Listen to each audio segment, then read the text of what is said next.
You walk through the streets. There's a warning on a post about lizard people charging at the inhabitants of the city. You remember investigating this case, but you couldn't find these reptiles. Now you need to go to the park. For several days, a large werewolf has been scaring the residents there. You know that the werewolf has a wife, and she is the only person who can calm the monster down and help him return to his human form. You have found 3 girls. Each of them might be the werewolf's wife that you're looking for. You ask his wife to approach him, but none of the girls admits she's the one you need. So you have to make your own choice.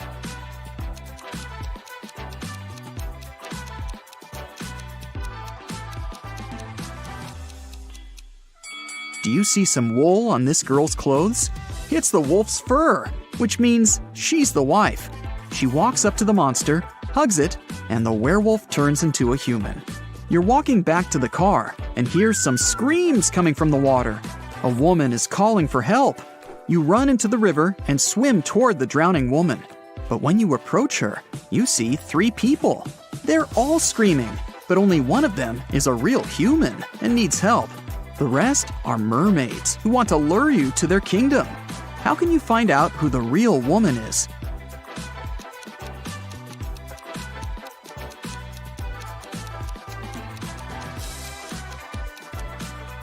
Just dive and check who has a fishtail.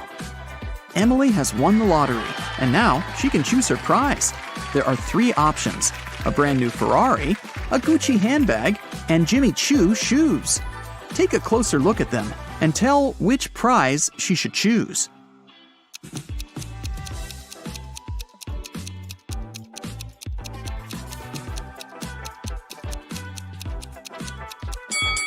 Emily should choose the handbag.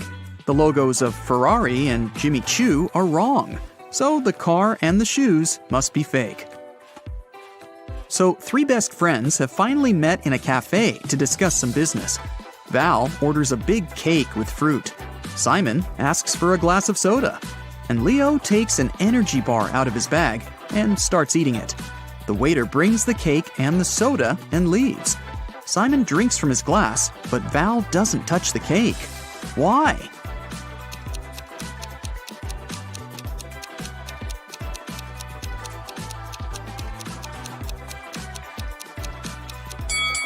There are slices of tomatoes and cucumbers on it.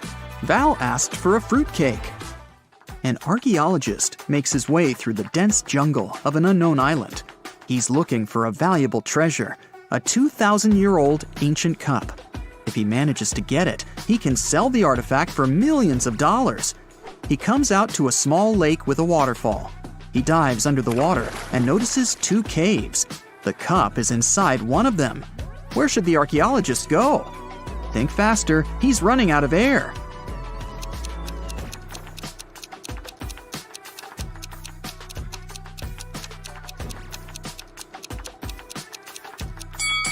He needs to swim to the left cave. Air bubbles are floating out, which means there is some dry land inside the cave.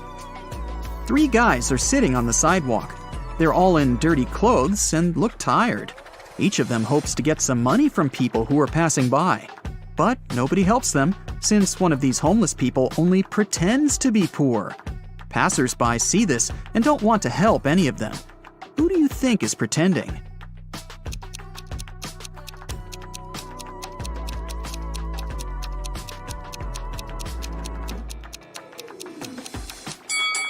Look at this bald guy. You can notice a smartwatch on his wrist. Samantha has been wandering through the desert for several hours. The sand is so hot that she can't touch it. Samantha notices a tent far ahead. It's definitely not a mirage. The girl quickens her pace and reaches the spot.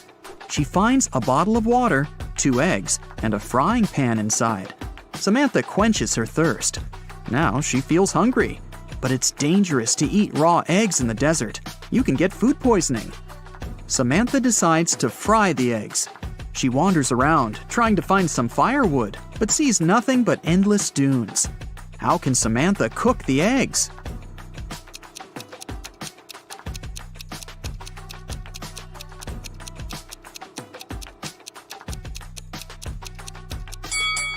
She can put the pan on the sand. It's hot. The sun will add to this heat, and the eggs will fry. After taking a shower, Albert realizes he's lost his wedding ring. It seems that the ring fell down the drain. Oh no, his wife will return home soon, and she'll definitely notice this disappearance. The wife enters the apartment. She looks at her husband, asks him to turn around, and pulls the ring out of his hair. It got caught there while he was in the shower. But how did the wife know the ring was there? Albert was facing her.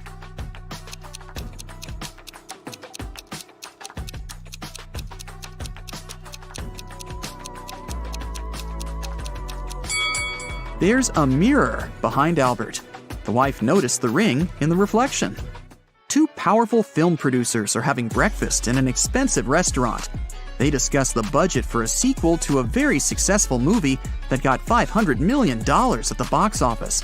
They speak very quietly, since they mention important details of the script. They suspect that someone might overhear them. The producers are right. Some curious people are indeed eavesdropping on their conversation. Can you find them?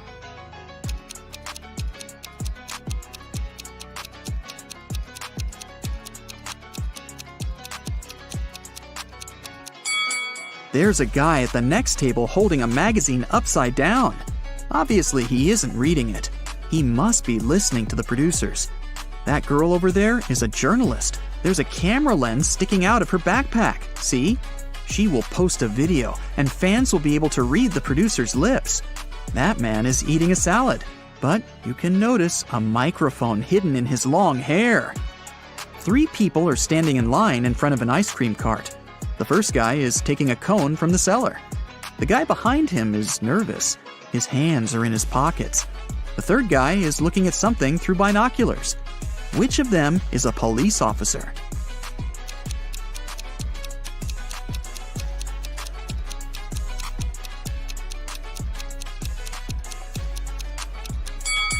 Look at the first guy. He's got a police radio in his pocket. "Where's my money?" the owner of the diner screams. It's 30 minutes till the end of the working day, but there's no money in the cash register. 3 employees have been working today, but they swear they haven't touched the money.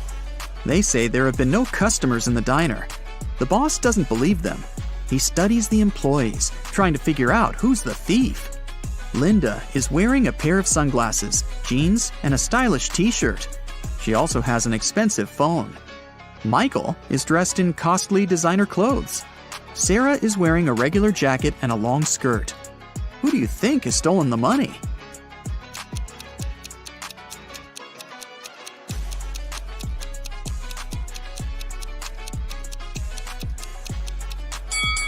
They're all telling the truth. Look at the sign on the door. Open, it says. This means people passing by the diner see the closed sign. The employees simply forgot to turn it over, and that's why there have been no customers. Starry sky, fresh cool air, endless dunes, a small campfire, and a tent. This place is a fairy tale. Sarah has always wanted to spend a night in a desert. She takes pictures of the stars, drinks hot tea from a thermos, and enjoys life. It's a perfect night. Too perfect. The smile disappears from Sarah's face. Everything is not real. 2 signs indicate that Sarah is sleeping now. What are these signs?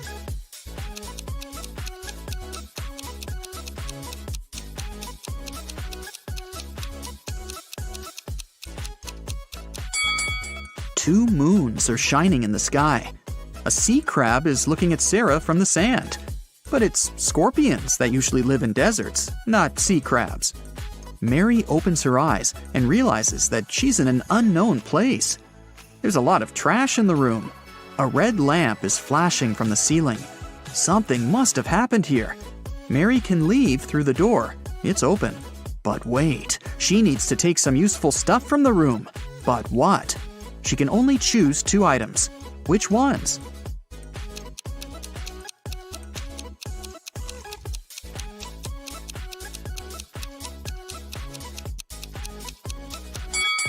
Mary needs to get scuba gear and a mask. Look at that small window. Fish are swimming by. Mary is underwater. The Millers and the Johnsons are going on a vacation. Can you tell which family has a daughter?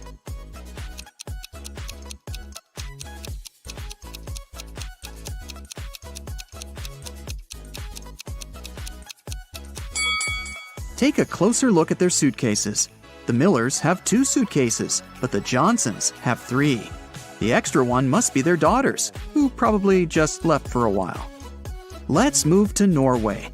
After the Christmas break, 2 twin sisters, Alicia and Ada, came to visit their mother. However, one of the sisters has a boyfriend from Thailand, who she had visited right before her mother. Can you tell which one?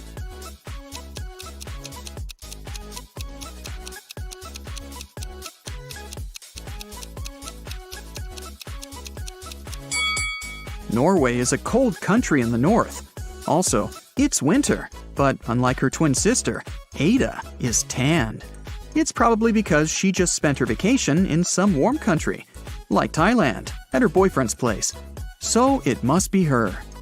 Just look at this! A car has crashed into a restaurant window, smashing it. Detective Harris has come to investigate the case.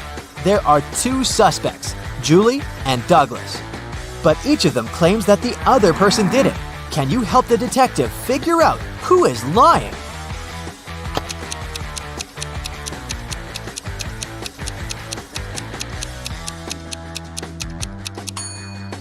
It's Julie. The tire tracks on the ground belong to her car.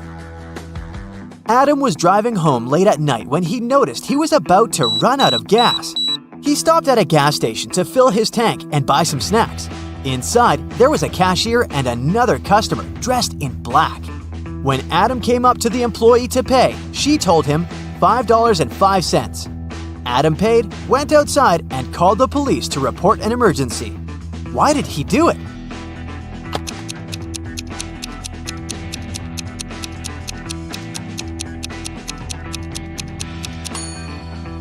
The cash register showed $18.35, but the cashier said $5.05, which looks like SOS.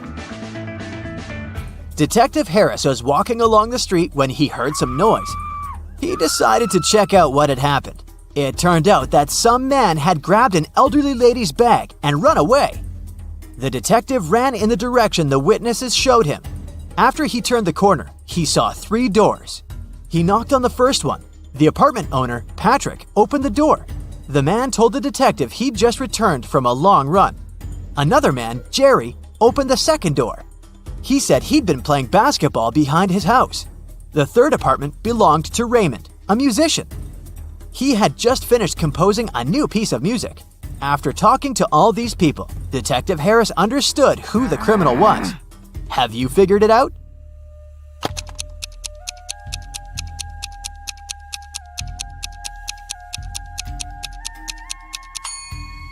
The thief is Jerry. He claimed he'd been playing basketball, but he was holding a football while talking to the detective. Sarah and her sister Mary were doing some shopping. When they were leaving a grocery store, Sarah pointed at some young man and exclaimed, "Look, my nephew is over there!" Her sister replied, "Oh right, but it's not my nephew." How is it possible?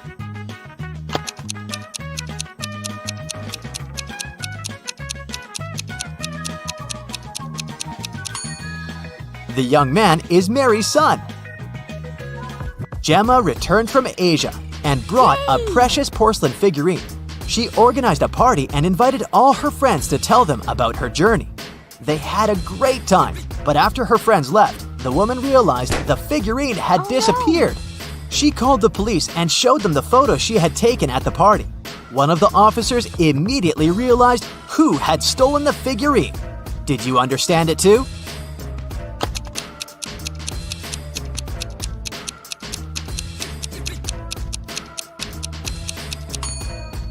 It was this girl.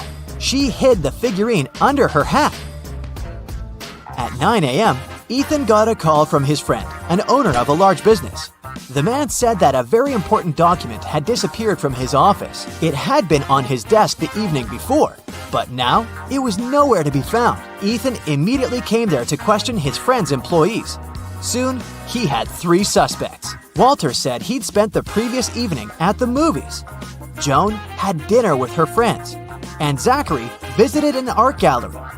It didn't take Ethan long to understand who was lying. Do you know it too?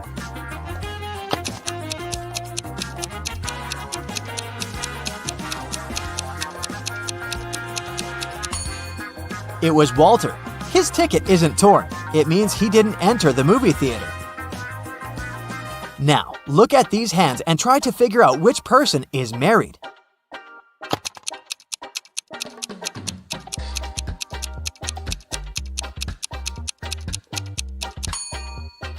If you look at the first hand attentively, you'll realize it doesn't belong to a grown-up person.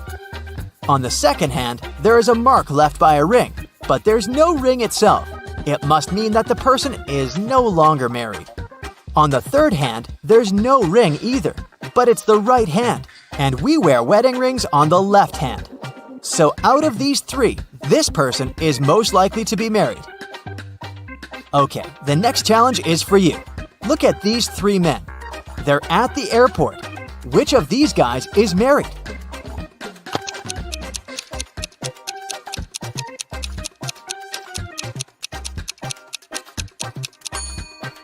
All of these men are holding their passports and tickets in their hands. None of them is wearing a wedding ring. But pay attention to the man sitting on the bench. On his ticket, it's written, "Family discount." So, he must be the one who's married.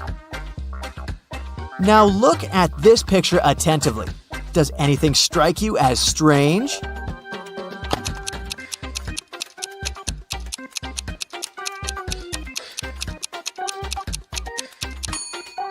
It's winter, but butterflies are flying around the snowman. Now, try to figure out what's wrong with this image.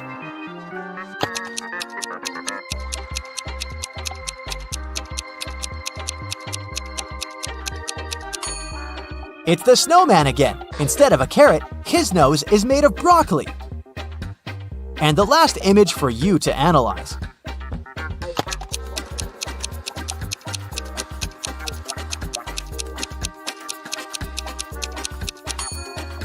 Why does the guy on the right need ski poles if he's going to snowboard? Marcus woke up in a dark basement with just one candle burning on the table.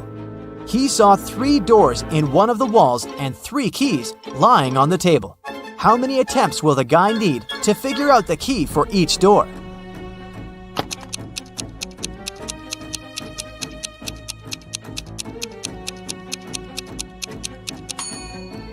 He'll need 6 attempts at the most. 3 of them for the first key, 2 attempts for the second key and 2 remaining doors, and just 1 attempt for the last key. But if Marcus is extremely lucky, he might need just 3 attempts. Alicia's mom asked the girl to do some grocery shopping. She gave her a shopping list and her bank card. But the woman knew her daughter was very absent-minded. That's why she gave Alicia a small note in case she forgot the card's PIN number. When the girl was at the register, she realized she had indeed forgotten the PIN. Alicia pulled the note out of her pocket and immediately remembered the code. Can you figure out what it was if the note had a fly, a cat, a person, and a snake drawn on it?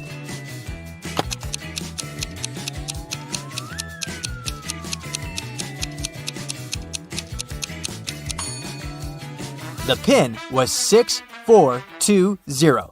Alicia just had to count the number of legs of each creature. A fancy restaurant in Los Angeles was offering a promotional deal. A married couple could eat at the restaurant for half price on their anniversary. To prevent scams, the couple would need proof of their wedding date. On a Thursday evening, a couple entered the restaurant and claimed it was their anniversary, but they didn't have any proof. The restaurant manager was called to speak with the couple. When the manager asked to hear about their wedding day, the wife said, "Oh, it was a wonderful Sunday afternoon. Birds were chirping and flowers were in full bloom." After nearly 10 minutes of ranting, she told the manager that today was their 28th wedding anniversary. "How lovely," the manager said.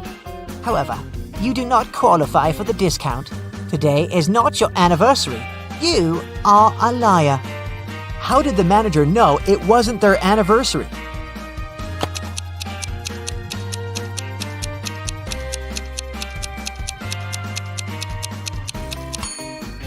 The calendar repeats itself every 28 years, so if they were married on a Sunday 28 years ago, the day they came to the restaurant would also have to be a Sunday. But since it was a Thursday, the manager knew they were lying. John called the police to report that his friend Mark had disappeared. He explained that 2 weeks earlier, he had offered Mark to live in his beach house in Miami. He wanted his friend to enjoy some summer heat, but when John returned from a half-month-long business trip to Chile, he found out that Mark was missing. The police listened to John's story and understood the man was lying. How did they figure it out?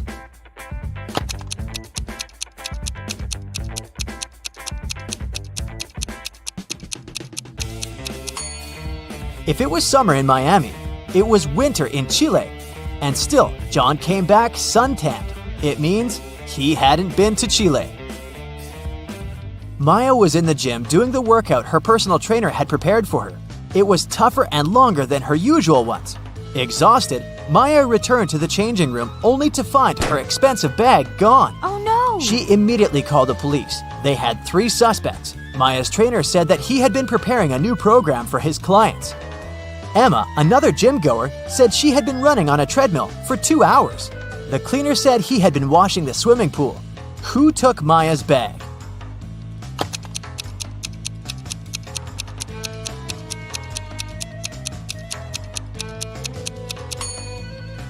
It was her trainer. He knew Maya was going to have a long workout and wouldn't return to the changing room anytime soon. Yep, the police found out that several criminals were going to leave the country by plane. Unfortunately, no one knew what they looked like or how big the group was. 4 suspicious men were detained and their baggage was examined.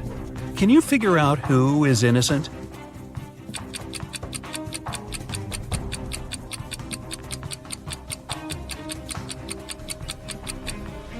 Why would a bald man need a shampoo? A supposedly blind person with a flashlight? Toothpaste without a toothbrush? It seems only the man on the left isn't a criminal. Anne invited her friends to spend a week in her house. The young people were having tons of fun. The day before they had to leave, a terrible storm started. It was pouring with rain. Strong winds were breaking trees, tearing down power lines, and causing power outages all over the place. The next morning, the weather was better, but Anne discovered that her favorite ring with a diamond her granny had left her many years ago was missing. She asked all her friends to come to the living room. "I can't find one thing that's very important to me. Can you tell me what you were doing yesterday?" Megan answered she spent most of the whole day in her room reading. Walter said, "I was practicing my electric guitar in the garage." Marie told Anne she didn't even know what the ring looked like. Anne knew right away who the thief was. Can you figure it out too?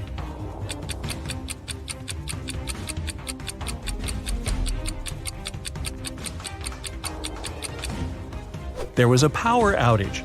It means Walter couldn't be playing an electric guitar. And Anne said nothing about the important thing being a ring.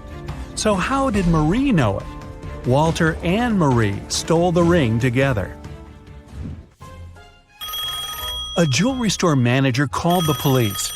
"Help!" he shouted. "My store has been robbed!" When the officers arrived at the place, they couldn't see the man. Suddenly, they heard someone banging on the door. They didn't notice this door at first because it was hidden in the corner. When they unlocked it, they saw a man. It was the manager. "Someone locked me in here. It must be one of the shop assistants." The police officers asked the man to call his employees. They were going to question them. "Just a second, I can't find my phone." "Ah, here it is." The manager didn't even start to dial the number before the officers arrested him. Why?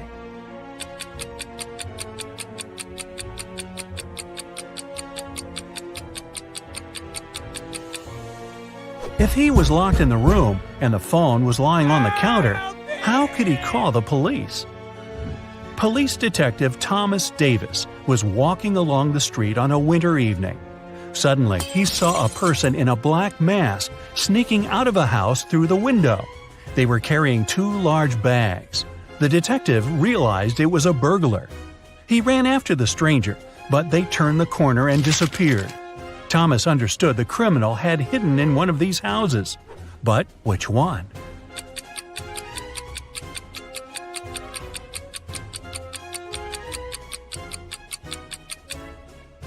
It can't be the house on the left. There are too many people inside. There are no footprints in the snow leading to the house on the right. It means no one has been there for quite some time. Which leaves us with the house in the middle. Nathan sneaked out of the house late in the evening to meet his girlfriend. The teenager thought he was extremely careful and quiet, but his whole family knew about his plan. They were aware the guy would return at midnight. They decided to make a bet. The one who would see Nathan first when the guy started climbing the fence would be the winner. No chores for them for 1 week. Not to fall asleep, Nathan's dad switched on the TV. The teen's grandfather settled in the living room to read a book. The grandmother went to the kitchen to make pizza. And Nathan's mom went to her room, sat down on the floor, and started to meditate. Who's going to be the first to spot Nathan when the time comes?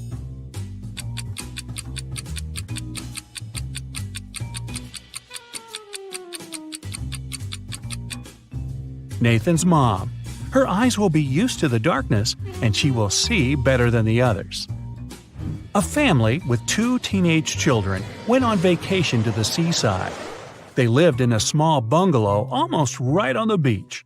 Everything was great at first, but 2 days after their arrival, the younger son went missing. The police had 4 suspects. They invited the guy's family to look at them. Maybe they could recognize someone. The teenager's mother didn't need more than a glance before she knew who was behind her son's disappearance. Who was it?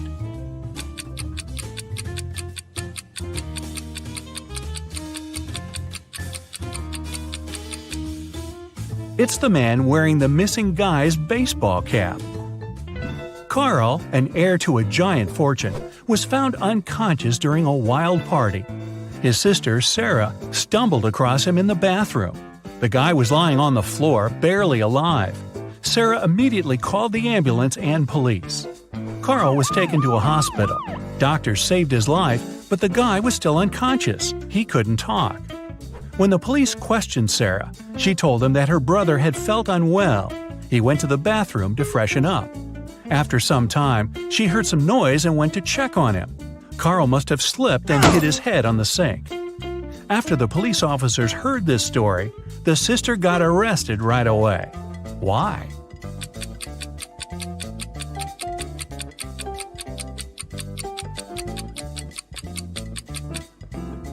For one thing, it happened during a loud party. How could the girl hear any suspicious noise? Carl was also lying too far away from the sink, which was on the other side of the bathroom. Boy, with a sister like that. Look at this picture and try to figure out who is from the future.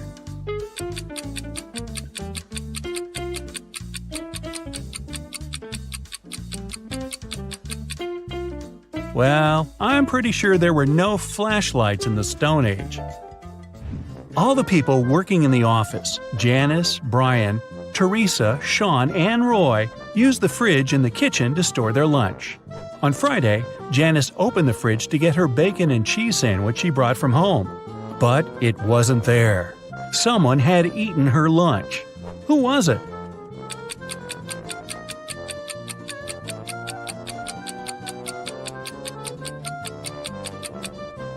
Well, it couldn't be Brian. There's a wet umbrella near his desk. He has just come in. Teresa is a vegan. She eats neither cheese nor bacon. Roy is on a diet, and such a sandwich is by no means light food. This means Sean was the one who stole Janice's sandwich. You bad boy. When Joe came to work, he saw his safe was open. All the money and important documents were gone. He immediately called his friend, Detective Callum. When the man arrived, Joe told him, "I think it was one of my employees. They must have borrowed my key and opened the safe." Callum questioned the 3 people who worked for Joe.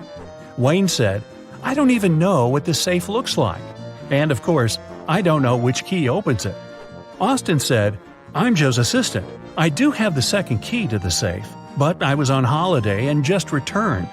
And Julia just said, I can't prove it, but I didn't do it. Who's lying?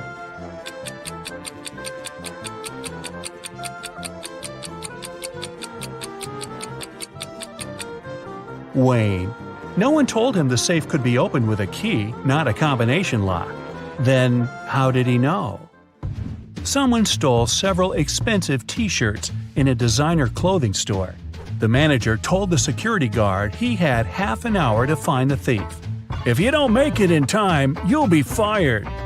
The guard rushed to watch the CCTV footage. Luckily, he managed to figure out who the thief was before his time ran out.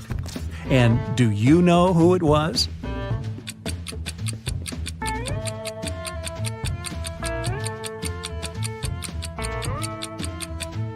It's the man in the dark blue sweater.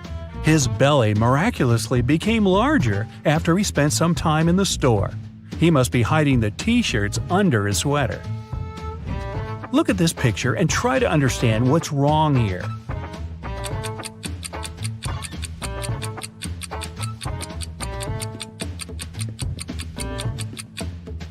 The reflection in the mirror is all wrong. Terry was sailing around the world when his yacht got caught in a terrible storm. At one moment, the guy hit his head against the mast and lost consciousness. When he came around, he was on a beach. Unfriendly-looking locals had gathered around. Soon, Terry figured out they really didn't like strangers. They offered the guy 3 options: to send him to a cave filled with tarantulas, throw him into a pit swarming with yellow scorpions, or make him meet hungry lions. What should Terry choose to survive?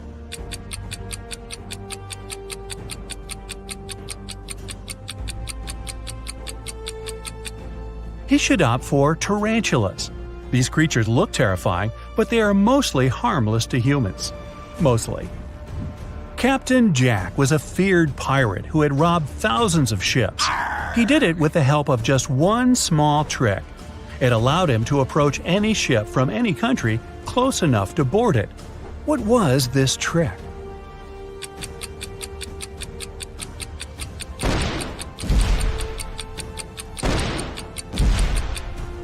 Captain Jack had a collection of flags from different countries. Instead of using Jolly Roger, the fearsome black flag, he raised the flag of the country the ship was from. It got him immediate access. In what situation do you have more chances to survive? If you're falling from a 10-story building, or if you come across several scary snakes that look unfriendly?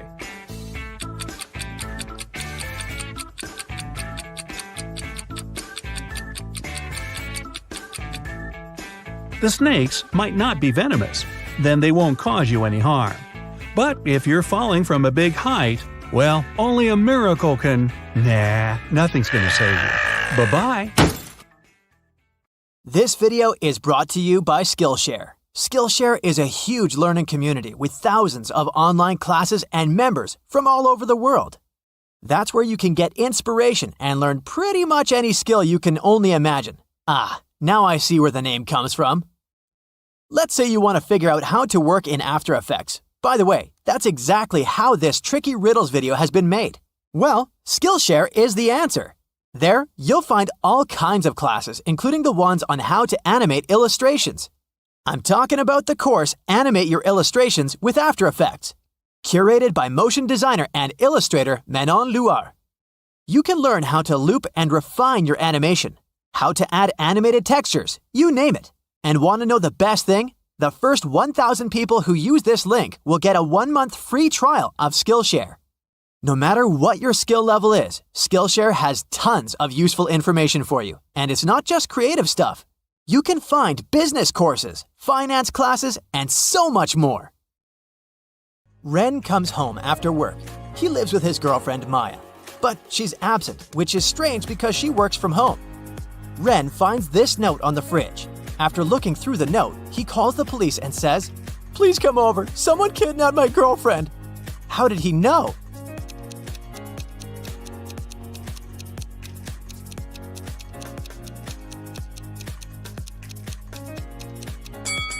Maya left an encoded hint in this list of products. The number shows which letter you should take away from each word. I from fish, A from apple, M from watermelon, and so on. And finally, we'll get I am kidnapped. The police search Ren's apartment for clues. They find a fresh postcard from Maya's ex-boyfriend Frank among her documents. There's a weird poem on the back of the postcard. Frank is a literature teacher. He was always good at writing, and he couldn't make such mistakes.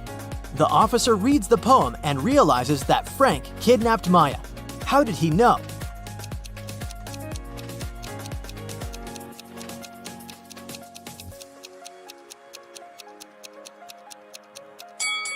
Take the first letter of each word and you'll get Maya is mine.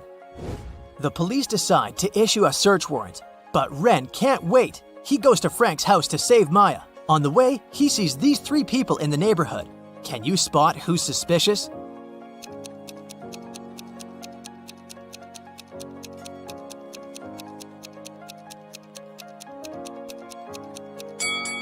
The blind guy. How would he use this common camera? Ren tries to open Frank's door, but it's locked. He has to enter a 6-number code. Can you help him?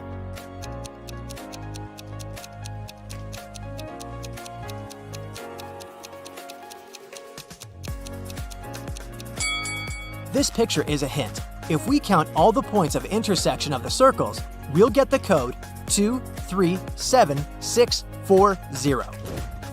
Ren enters Frank's house and spots 3 odd details right away. Can you see them too?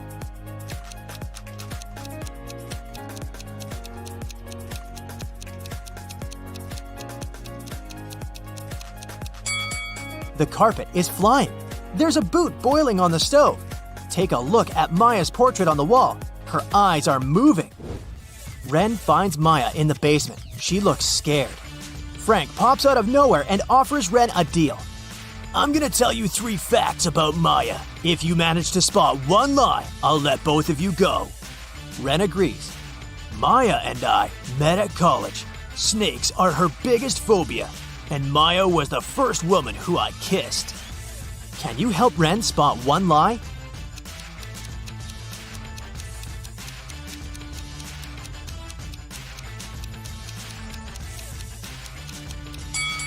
Maya is wearing snake earrings. It's unlikely that she would wear them if the second fact was true. Frank tells Ren and Maya, "Okay, you can go now. You can choose one of these 3 doors.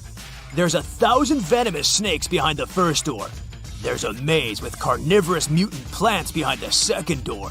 And there's a garden with the most poisonous berries in the world behind the third door." Which way should they choose?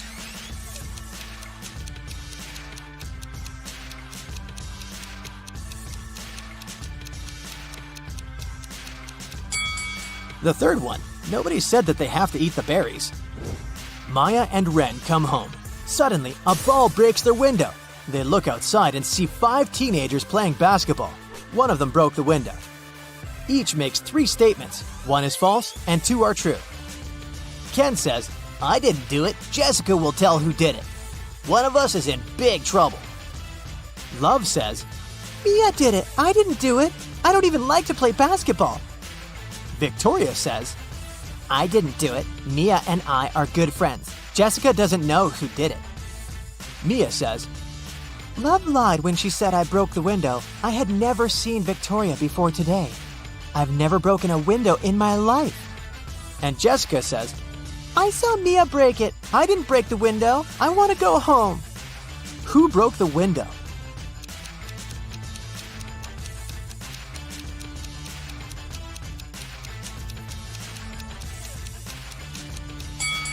Mia's statements 1 and 3 must be true since each player told only one lie.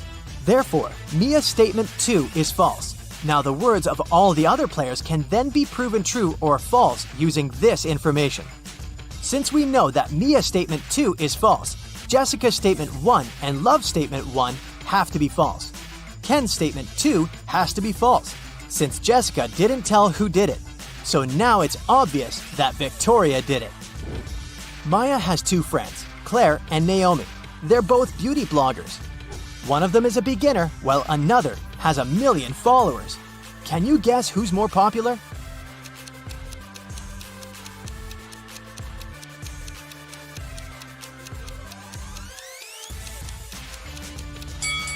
Naomi has more subscribers. She has a 1 million gold award from YouTube hidden on her shelf. Also, take a look at Claire's phone. She's watching Naomi's video and repeats after her. Ren invites Maya on an unusual date. They go to a farm. He takes these two pictures. Can you see any difference between them?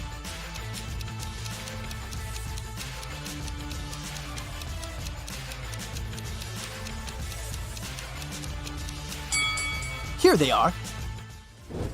Ren's landlord is selling his apartment, so he asks Ren and Maya to move out. Ren decides to take some extra job to raise his income so that they could afford to rent a cozy cabin in the woods.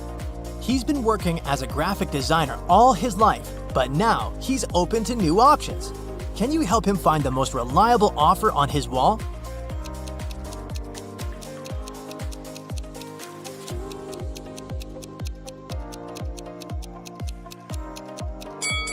He doesn't have experience to become a firefighter, and the second offer is for ladies only. The remaining options are good, but only the job of a forester is ideal, because it provides a free cabin, just what Ren wanted. Ren and Maya begin to pack their bags. Maya can't find these 3 items. Can you help her?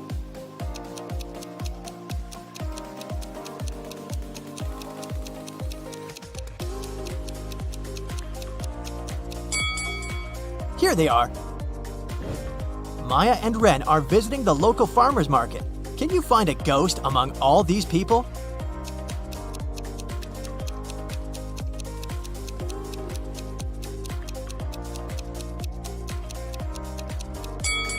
This lady with transparent legs. Finally, Ren and Maya arrived at their new cabin, but it's locked. They find this weird note on the door. Can you help them solve this mystery?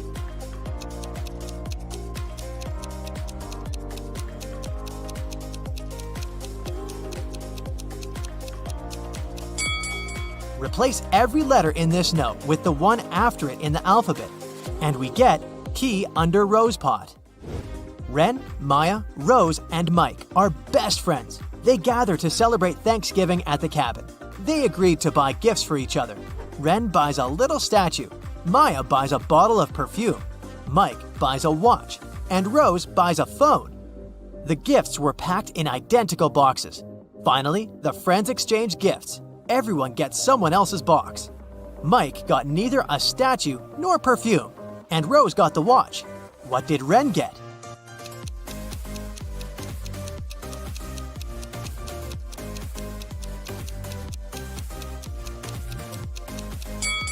Rose got the watch, so Mike could only get the phone. It means that Ren got the perfume and Maya got the statue. In the middle of the party, Ren goes to the toilet. He leaves his phone on a table. In a while, he returns and finds out that his phone is missing. Ren asks everyone just one question. What did you do when I was in the toilet? Rose says, I was watching a movie in the living room. The story is so sweet. Mike says, I was decorating the living room. I think I heard your phone vibrating, but I didn't bother. And Maya says, I applied makeup in the bedroom. Do you like it? Can you guess who stole the phone?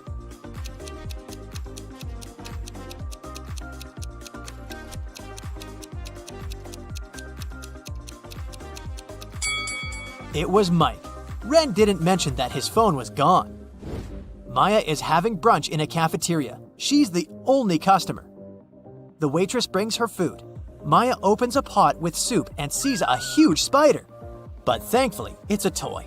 One of these 3 cafeteria workers pranked Maya. Can you guess who?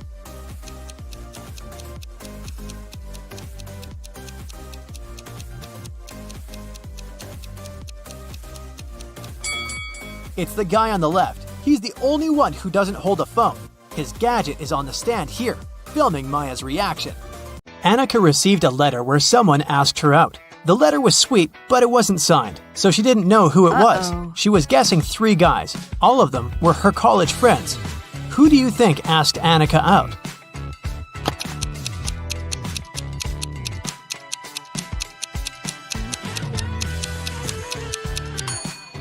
Look at this sign at the end of the letter. This guy has the exact same tattoo, so I bet that the letter is from him. An office was robbed and police arrived for an investigation. The money was stolen from a drawer, but there was no trace of breaking in. The lock was fine and the windows were all locked. Look around and try to guess how the robber broke in.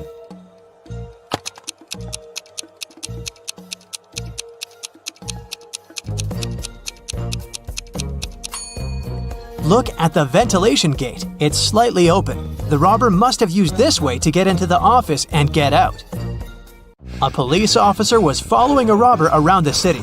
Suddenly, the robber entered the hospital and disappeared. When the police officer entered the building, there were 3 workers. One of them must be the robber who dressed up to pretend to be a doctor. Can you tell who?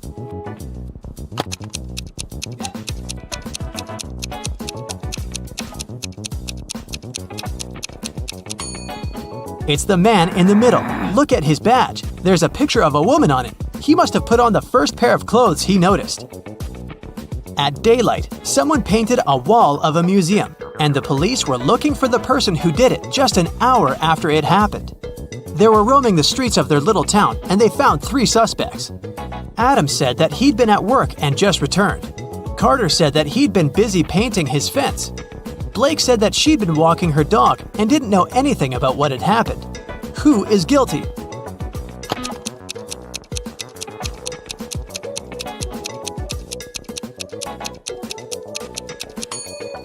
It's Carter. He has paint on his hands, and it indeed goes in line with his alibi that he was painting the fence. But his fence is red, and the paint on his hands is blue, just like the painting on the museum's wall. Mrs. Roberts, a math teacher, returned to the classroom after visiting a principal's office and took a sip of her coffee. She had to spit it out immediately because, instead of coffee, there was blue ink inside. Can you tell which student pranked her?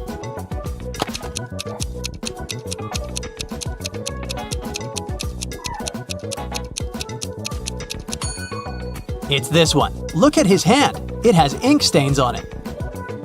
Mrs. Taylor works in a selection committee of a big organization specialized in sustainable and green development. There is an open position for a researcher and she's looking through the applicants. Many of them are fake, either sent by underqualified people or generated by robots. Her task is to filter out real applicants and she needs your help. Let's start with this one. What do you think? Is it a real application?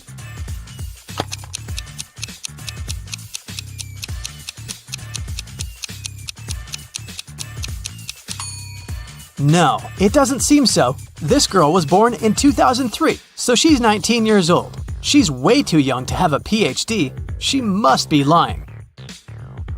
Okay, here's another one. What do you say?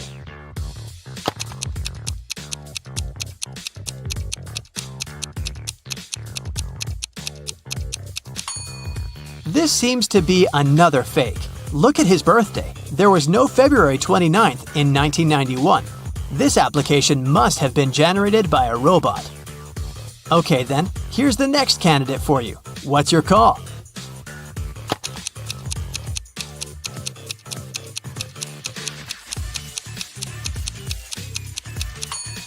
This young lady seems fine. I'd recommend considering her. Here's another candidate. What do you say?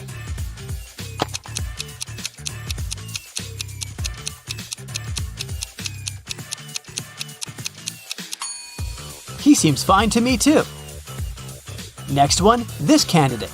Do you see something suspicious, or is it all okay?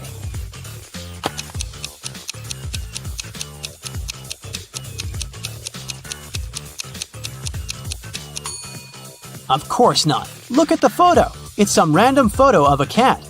People don't use such pictures in their CVs. It must be a computer-generated fake.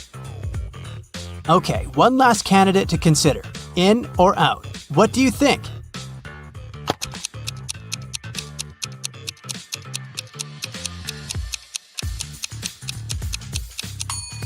It says that this person is from Narnia.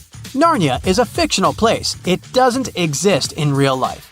So this CV must be fake too. A woman called the police and reported that she was robbed. She said that she was in a restaurant bathroom, fixing her makeup when someone attacked her from behind. She couldn't see the person and didn't know what they looked like. The police didn't believe her. Why?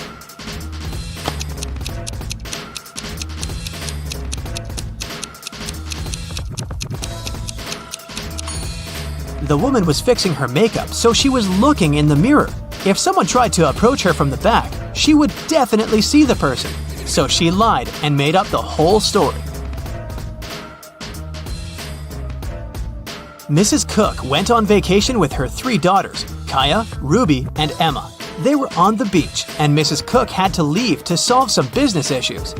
The girls stayed, but their mother banned them from going into the water without her supervision. So, they were supposed to read or build sandcastles. When Mrs. Cook returned, she knew that one of her daughters didn't listen to her. Which one?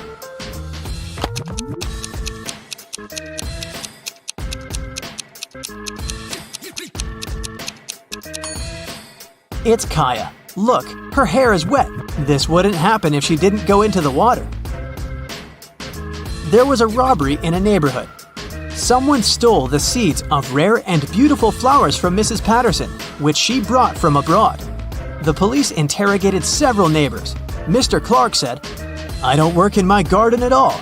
Mrs. Moore said, Mrs. Patterson showed me these seeds and gave me a couple of them, but I'd never steal anything. Mr. Campbell said, "I'd mind my own business." Who stole the seeds?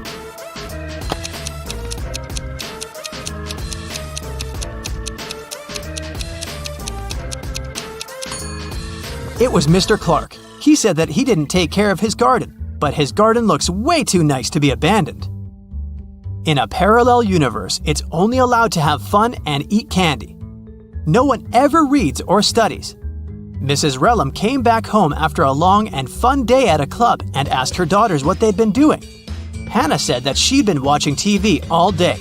Elle said that she'd spent a day in the water park. Ava said that she and her friends had had a candy-eating marathon. Still, Mrs. Relham could tell that one of her daughters lied and had actually spent all day studying. Who was it?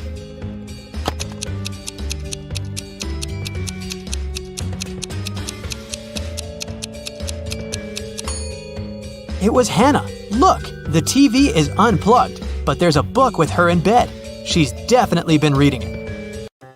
On the weekend, Kira and her friends were supposed to celebrate a birthday of a friend online, but Kira didn't feel like it and didn't show up. On Monday, in school, she explained that something had happened and she hadn't had electricity or internet all day. So she'd spent the day in front of the computer writing her midterm paper. Her friends didn't believe her. Why?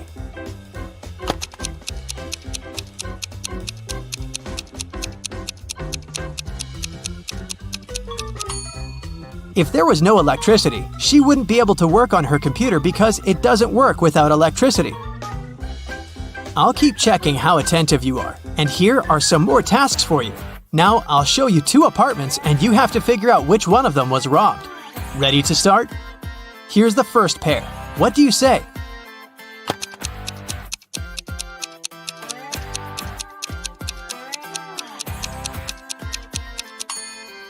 This apartment has a broken window, so obviously it's this one. Okay, great. Now the next one. 2 apartments of 2 different people. Which one was robbed?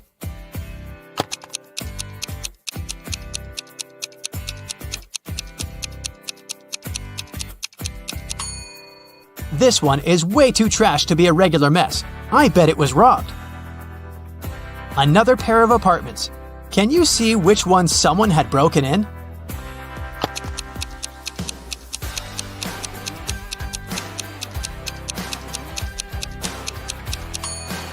There are dirt stains on the floor. Someone was up here in boots. So I think that's the apartment that was robbed. Okay, we'll keep looking at apartments. But now your task is to say who do you think lives there? What profession does the person have? Let's start out easy. What about this apartment?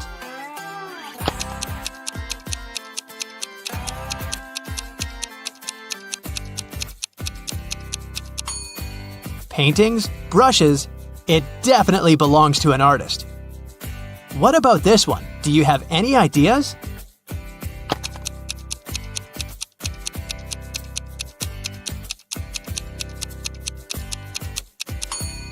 Punching bag, boxing gloves, dumbbells, and some other sports equipment. I'd say there's a boxer living there.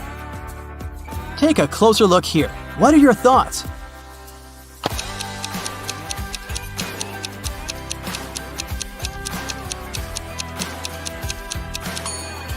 A huge desk, many monitors and keyboards, a microphone, a headset, posters of some video games. I bet it's a room of a gamer or streamer. What about this nice and clean room? Do you see something that could give away the profession of the person who lives there?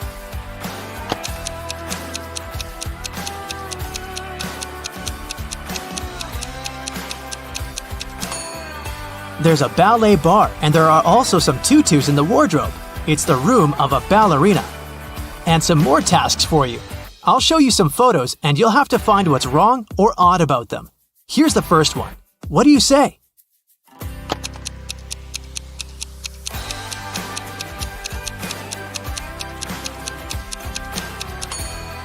There are people on the surface of the moon, but they're not wearing any spacesuits. Another space-related picture. Do you see a mistake?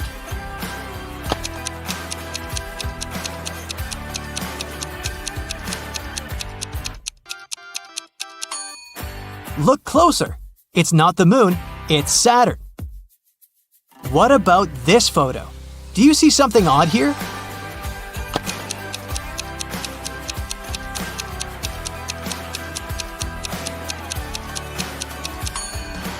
Look at the way this guy is eating a banana.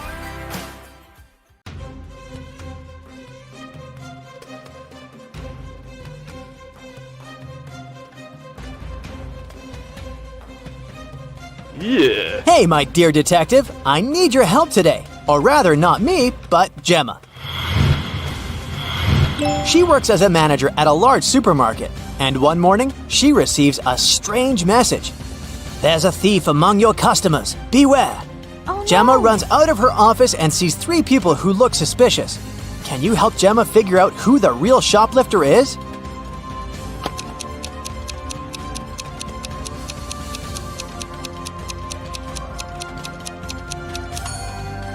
It's the guy in the middle. If his arm was really broken, he wouldn't be able to carry that blanket. Mark's boss gave him a task to bring some important documents from his house. But when the guy arrived, he saw that the door was locked. And to get inside, he needed a password. Mark saw a sequence of numbers. 1347118. He needed to figure out the next 4 digits. They would make up the password. Can you help the guy?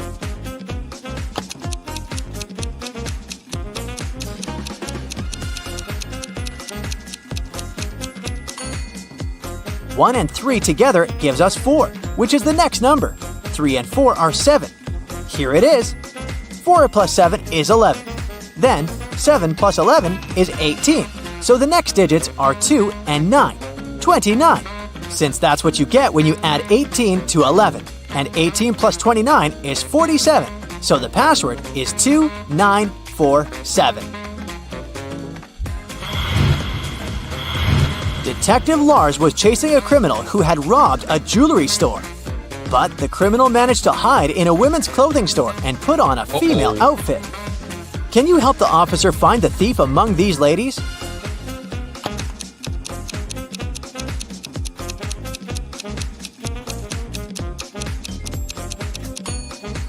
This elegant woman on the right is wearing the same sneakers as the criminal did during the robbery.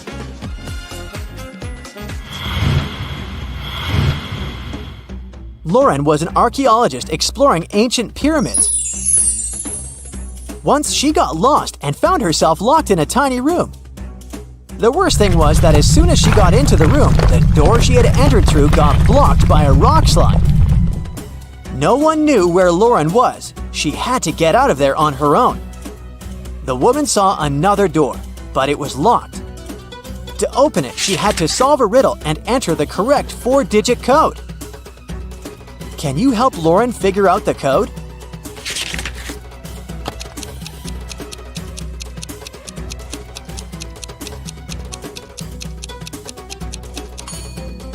Each digit of the code is the number of letters in the alphabet that stand between the letters in the riddle. So, we've got 5, 1, 3, and 9. That's the code Lauren needs to enter. Now let's check how attentive to detail you are. How does this colorful cube look from above?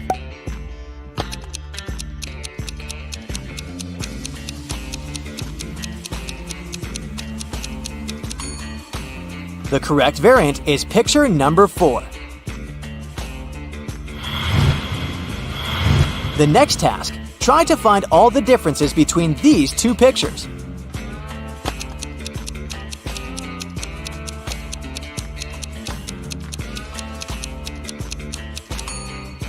If you found 3 differences, congrats! Even Sherlock Holmes would be jealous of your attention skills. The evening before his girlfriend's birthday, Michael arrived at her office quite late to decorate her desk. He pretended to be a pizza delivery guy to get past the security. But when Michael finished with the decorations, he realized that the building was closed. But the worst thing was that all the guards had already left. If the guy just opened the door, the alarm would go off and the police would arrive right away. Michael found a locker with a few tangled wires inside. One of them turned off the alarm, another was responsible for fire detectors, and the last one turned the cameras off. Which wire should the guy cut?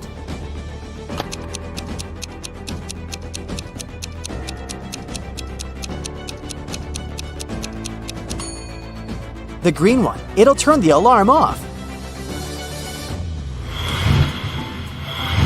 Don't let this riddle baffle you. It's not as difficult as it may seem at first.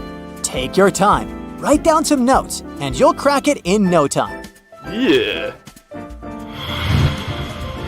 A small town is visited by an ice cream truck every day. On Friday, the truck comes as usual. 5 children, one from each of the first 5 houses on the street, buy different kinds of ice cream. Each of the treats has a different flavor and a completely different topping. Listen attentively to the details and try to figure out which child lives in which house and brought which ice cream flavor with which topping. Jim lives between the child who got raspberry topping and the child who bought mango ice cream. Joyce, whose house has an even number, chose cherry topping. Nancy does not live next to Joyce. Black currant ice cream had no topping. The child who lives in house number 2 bought butterscotch ice cream. The child from house number 3 did not get chocolate ice cream. Mike had banana ice cream, but he doesn't like banana cherry topping. The child who had cashew topping lives in house number 5. Dustin does not live in house number 4. Keep in mind that the odd number houses and the even numbered houses are located on opposite sides of the street.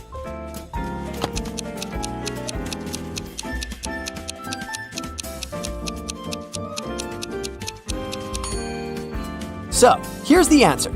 Jim lives in house number 3, and he bought blackcurrant ice cream with no topping. Dustin lives in house number 2, and he got butterscotch ice cream with banana cherry topping. Nancy lives in house number 5, and she had mango ice cream with cashew. Joyce lives in house number 4, and he bought chocolate ice cream with cherry topping. Mike lives in house number 1, and he got banana ice cream with raspberry.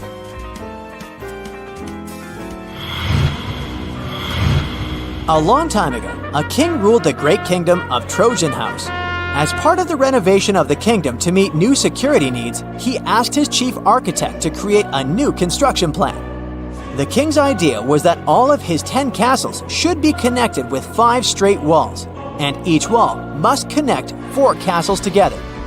He also told the architect that at least one of the castles should be protected with walls from all sides. The architect could not come up with any solution, but he suggested the best plan he could think of. Here it is. Can you find a better solution?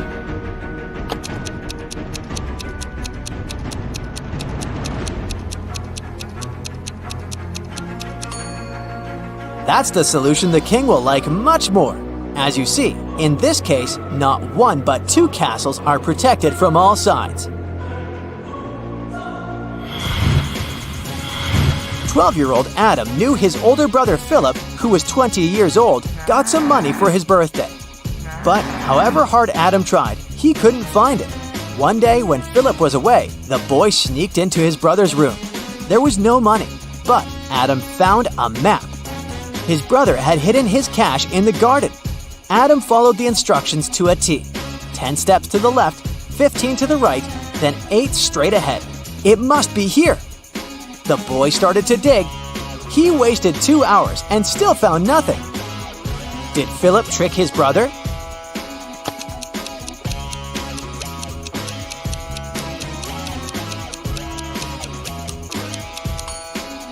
Due to their age and size difference, Adam's steps were smaller than his brother's. That's why he was looking for the money in the wrong place. Jason, a rich traveler, stayed in a small but expensive hotel at the seaside. During a severe storm with gale-force winds, there was a blackout. The whole area was plunged into darkness. People stayed without electricity for at least 2 hours. The problem was finally solved.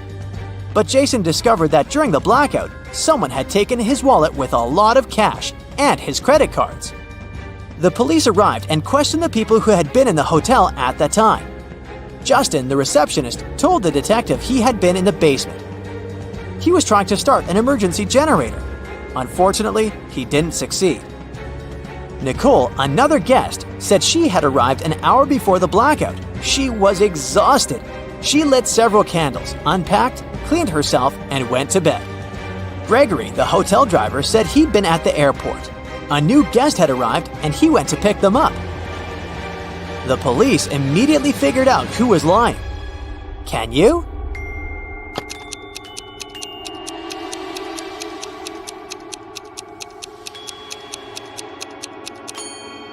The blackout was caused by a bad storm, and planes don't fly in such windy conditions.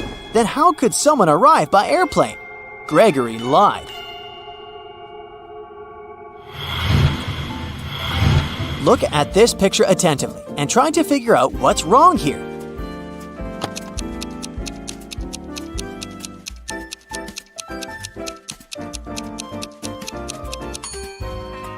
That elderly lady is watering her plant with milk.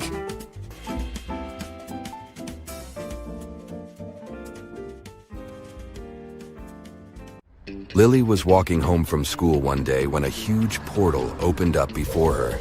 She was curious, so she decided to walk through it. The portal took her straight to the castle of the great Zormir, a cool magician that had harnessed the power of thousands of Philosopher's Stones. As soon as Lily crossed the portal, he closed it. He told the girl that she had been chosen to take part in a great quest and that she could only leave the castle if she agreed to play his game.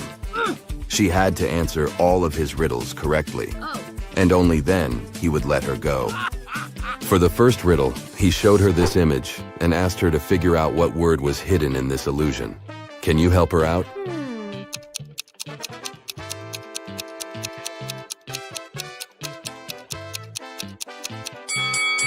It's the word sun. Way to go, both of you. Zormir liked to play with trickery and illusion, so for his next trick, he called a chef.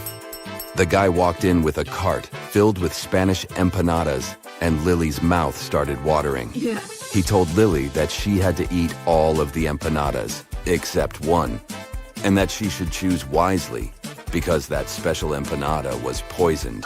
Take a look at the image. Can you help Lee choose which one she shouldn't eat?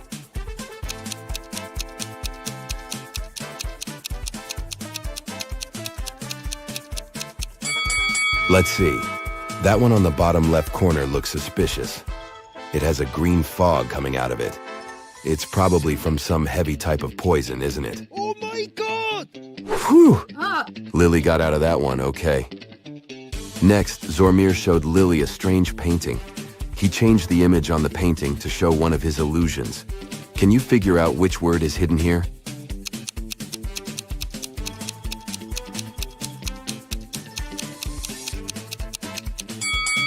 It's the word never.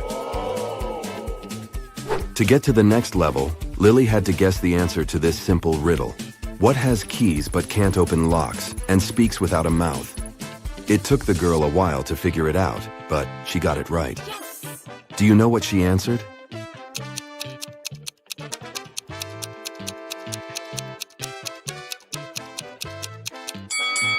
It's a piano. Lily was taken to an empty room in the castle. It had nothing except 4 doors. The great Zormir told Lily that she had to find a time machine behind one of these doors and left her a clue. Trust only one of the inscriptions and it will lead you to the treasure. On each door, there was a sign. The sign on the door A said, "It's behind B or C." The sign behind door B said, "It's behind A or D." Door C said, "It's in here." And door D claimed, "It isn't here." Can you guess which door Lily opened?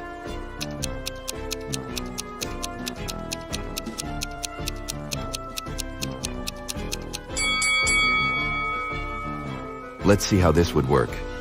If the time machine was behind door A, then both B and D would be true. But if it was behind door B, then both A and D would be true. If it was behind door C, then A, C, and D are all true. But if the time machine was behind door D, then the statements on all the other doors were false, except for that on door B.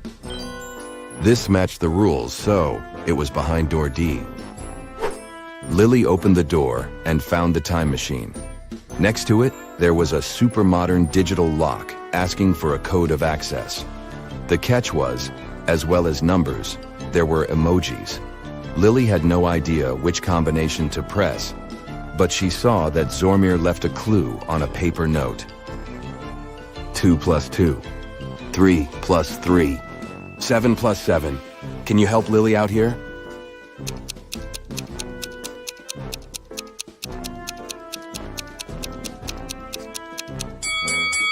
This is a tricky one.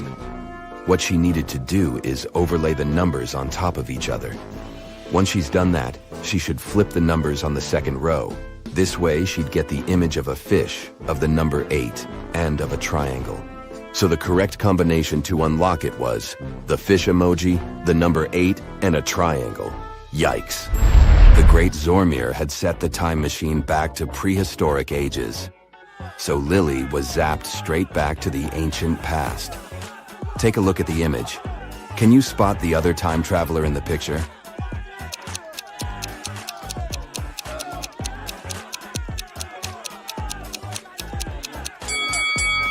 Ah, that's the one right there. He's holding a flashlight. I mean, those certainly didn't exist back in the day. Lily went to talk to the other time traveler to see if he knew how she could get back to her normal timeline. He would only answer her question if she answered his riddle correctly. He asked her, "What has a heart that doesn't beat and a bank that doesn't hold a cent?"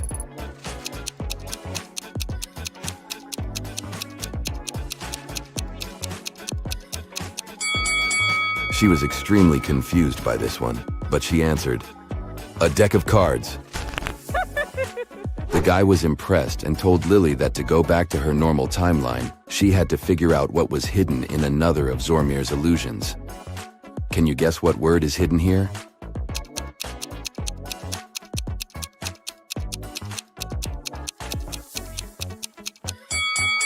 It's the word dog. Way to go. Yes! Lily got back to her normal timeline, but instead of going back to the castle, she found herself stranded on a deserted island. There was a note from Zormir saying, "The game is just getting started. You need to find the slang's witch and ask for her help." Take a look at the image. Can you find something that might help Lily find the witch?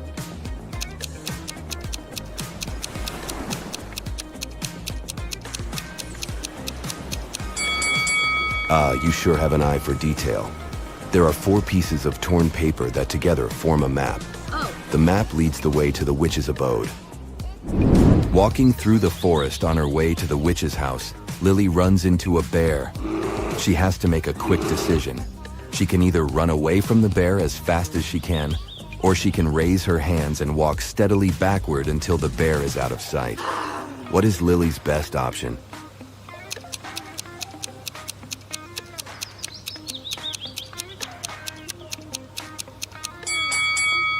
If she ran, the bear might feel under attack and end up hurting her.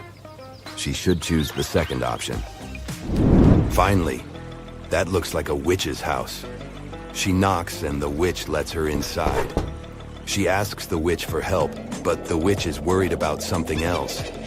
Earlier that day, she was working on a new love potion with the help of her elves, when she noticed that her precious hawk feather was missing. She asked if Lily could find out which elf had taken it. Lily said yes, and began to interview the elves. Arian said that he was giving apples to the fairies halfway through the making of the potion, and that before that, he made sure that the witch had every ingredient she needed for the spell. Elowin said he was at another cauldron testing an anti-aging potion. He also said he was sure to see the feather before the witch started the job. Ilaria was sorting out the bad herbs from the herbs all afternoon and didn't notice anything weird going on in the house. Lily took some time to think about the elves' testimony and finally figured out the answer. Can you tell who did it?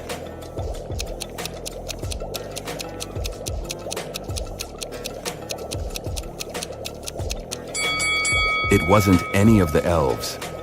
Lily noticed that the feather had fallen down and was stuck in a crack on the floor. The witch must have let it fall down and didn't notice it on the floor. The witch was happy with Lily's help and told her she would help Lily run away from the Great Zormir. She opened 3 portals and let Lily choose the one she wanted to go through. The first portal would lead Lily to New York City. The second portal would lead her directly to her school. And the last portal would lead her to a beautiful island in the Bahamas. Take a look at the image. Which portal should she choose?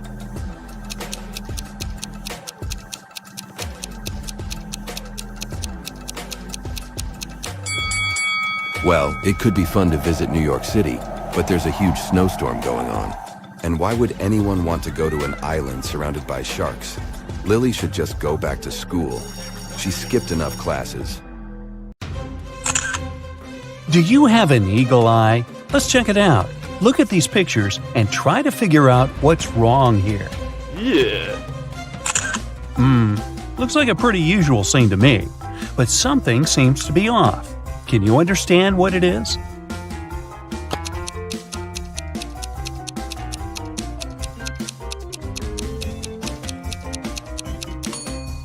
The bus doesn't have any side mirrors or windshield wipers. How about this picture? What's wrong here?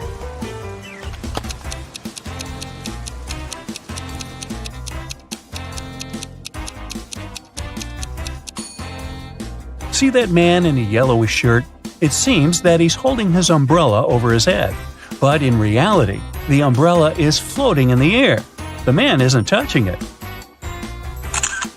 Oh, that's nice. Seaside and palm trees. But a few things are definitely off in this image. How many can you find?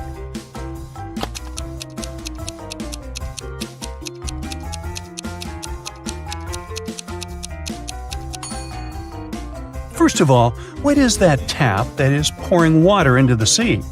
Then, that girl on the left is definitely dressed too warmly for the seaside. Instead of flowers, this young lady is holding some broccoli. And this girl is building a sandcastle with the help of a fork. Okay, the next image for you. Are there any mistakes here?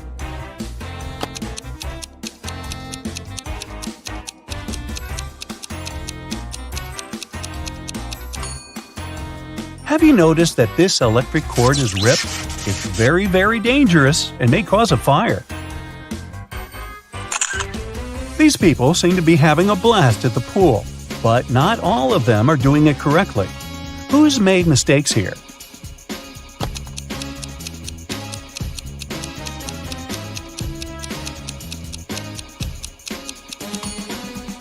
This guy on the left has forgotten to take off his boots before diving into the pool.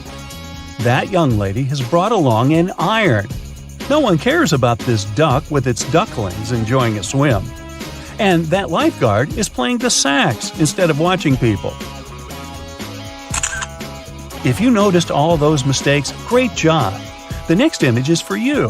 What's wrong here?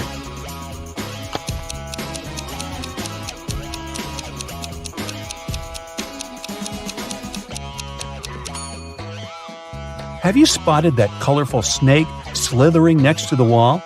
What is it doing here? As far as I know, Santa Claus isn't supposed to be in the classroom as well. Then that girl is using a carrot instead of a pen. And the guy in the bottom right corner is brushing his teeth, right in the classroom.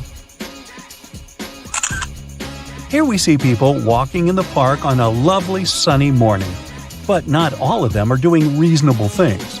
Can you find out what's wrong with this picture?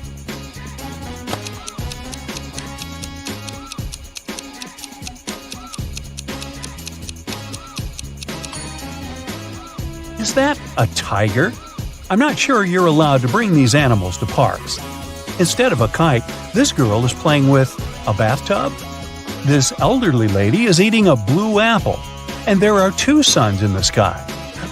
It explains everything. It must be happening not on Earth. Look at this picture. Where is the bank robber hiding?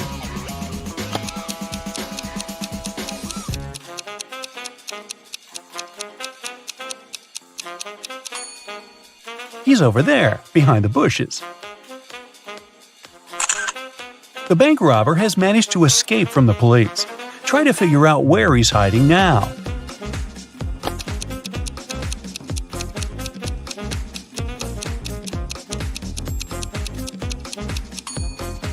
See that maintenance hole? That's where the criminal is.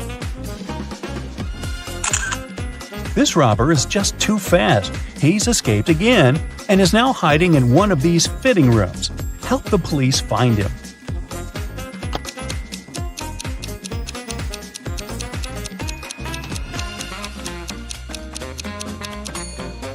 He must be in the middle fitting room. See that bag with all the cash he has stolen? Look at this image carefully and try to figure out what's wrong here.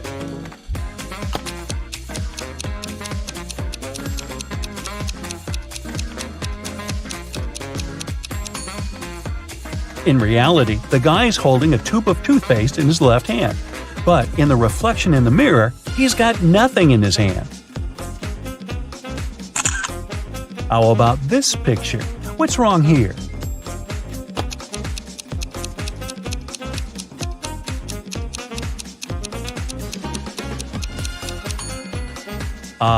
Is this lady charging her cat? This picture looks off too, but what exactly seems strange?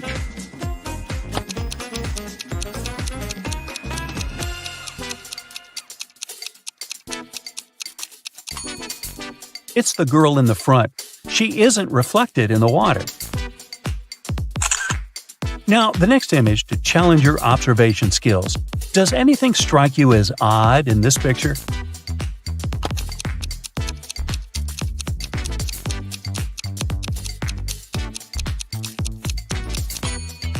Look at the TVs. They show different things in reality and in the reflection in the mirror. Now, let's wind down a bit. Don't take this next riddle seriously, okay? What do you call a fish that wears a bow tie?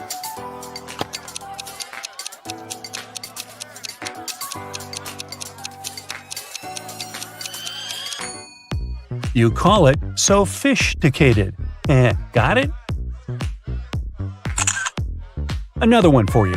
What time is it when an elephant sits on a fence?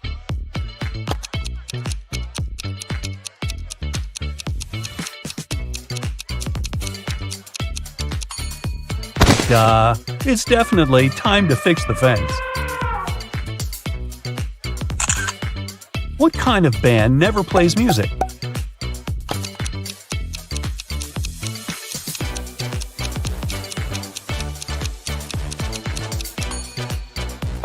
Rubber band, of course. Tear me off and scratch my head. What once was red is now black. What am I?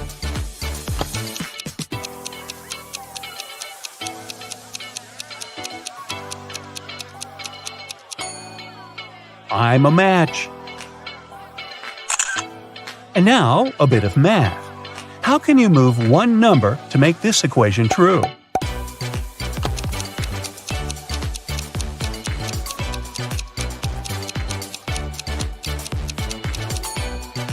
Move the number 2 half a line up, and you'll get this.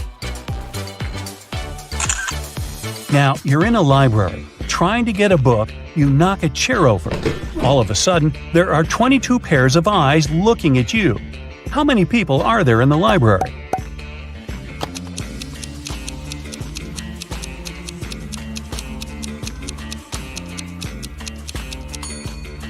there are 12 people. 22 eyes most likely belong to 11 people, plus you, 12 altogether. Look at these hands. Which one doesn't belong here?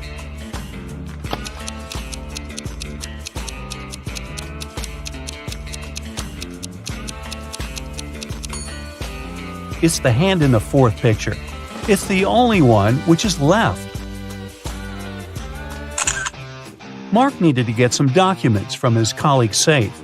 If he didn't, he'd get fired the next day. But it turned out to be a tricky task. The safe had a password, and Eric had no idea how to crack it. It was a combination of letters, OTTFFSS, and the last 3 letters are missing. Can you figure out what they are?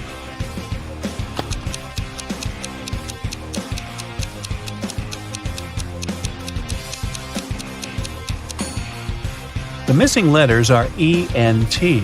All of them are the first letters of the numbers from 1 to 10. Ms. Nelson, an art teacher at school, had to organize an event, and a big concert was a part of it. But the event had to take place the next day, and she still needed to find one more performer. There were several talented students at her school, and she decided to invite them. But Daniel, who played the guitar very well, told his teacher that he had lent his instrument to a friend and wouldn't get it back anytime soon. Sophia, who was an amazing singer, answered the teacher that she had a sore throat and couldn't sing at all. And Luna, who was a professional dancer, claimed that just a few days before she had sprained her ankle, and the doctor had prohibited her from moving this leg too much. Ms. Nelson was very upset, but could do nothing to change the situation. But when she saw these 3 students at the concert the next day, she found out that one of them had lied to her. Who was it, and how did she understand?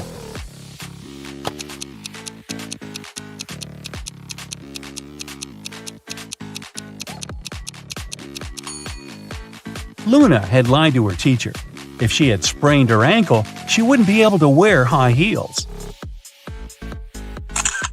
3 college friends met after a summer break. Each of them wanted to boast about how cool their vacation was.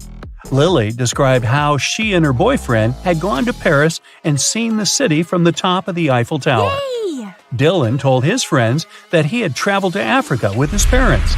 But on their last day, there was a massive volcanic eruption, and it didn't spoil their rest only because they flew back home that day.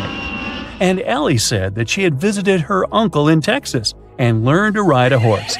She even participated in some competitions. Of course, all the stories were great, but one of them was fake. Which one was it?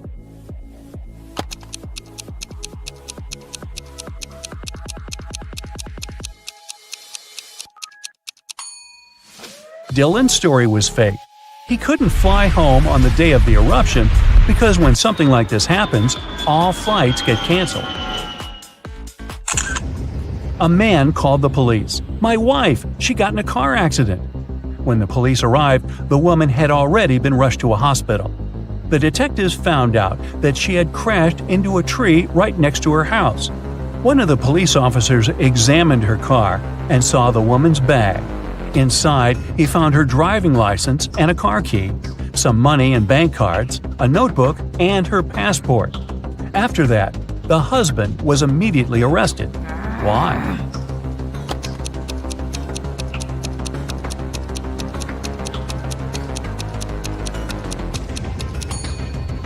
How could the woman's car key be in her bag if she had been the one driving? Yeah.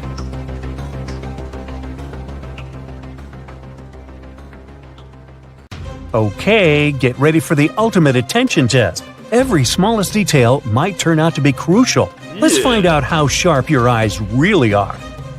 Look at these glasses. They're filled with water, and each of them has some object inside.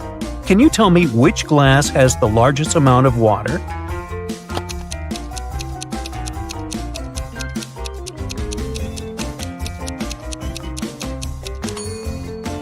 If we compare the weight of these objects, we'll find out that the paperclip is the lightest. That's why the glass holding it has the largest amount of water. Among all these cute babies, try to find a sleeping one.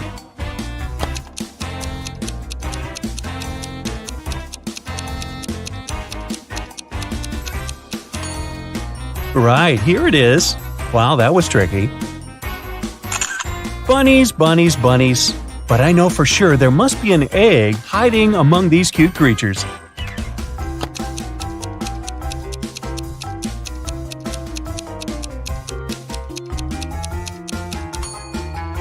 Exactly. It's not another ear, it's indeed an egg. Look at these unusual equations. Can you figure out the values of the bee, wasp, and rabbit?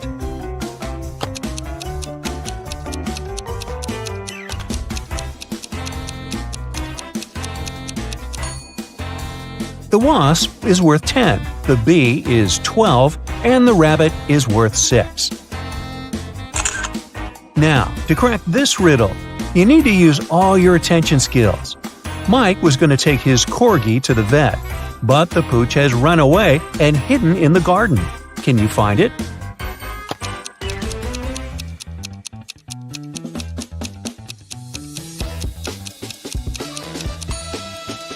Wow, that was a tricky task. Here it is, poor scared pup. A lot is happening in this picture, but you just need to spot one thing, a banana. A little hint, it might be hiding in a very unexpected place.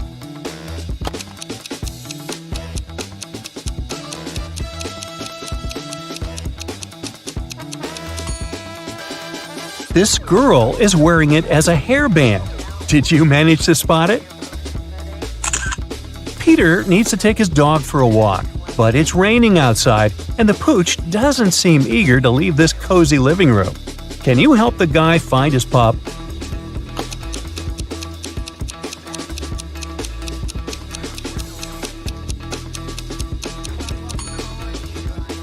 Here it is, near the sofa. It looks like a regular living room, but happiness is hiding here. How fast can you spot it?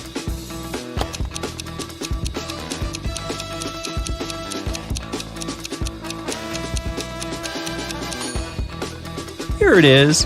Bingo! Liz followed her mom's order and went to bed without objections, but her mom suspects that her daughter hasn't brushed her teeth. If you manage to find a toothbrush in the girl's bedroom, her mother's suspicions are correct.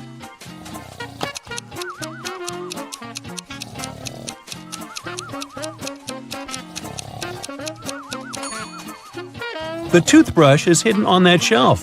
Uh-oh, someone is going to be in trouble tomorrow. Despite cold winter weather, Mark set off on a photo trip. His main goal was to capture a bear on film. Unfortunately, Mark isn't very attentive. A bear is watching him, but he doesn't notice the animal. Let's see if you'll be able to help the guy and find a bear in this image.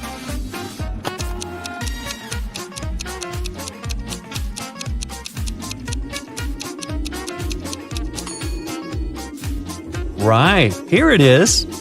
What a curious creature. Look at this image. How many triangles can you see?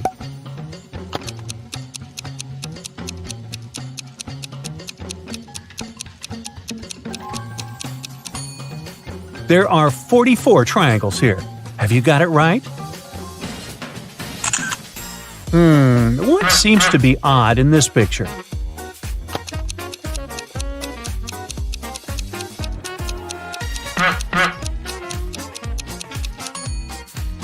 It's definitely the McDonald's sign, but isn't it too early for it? How good are you at math? We'll see in a moment.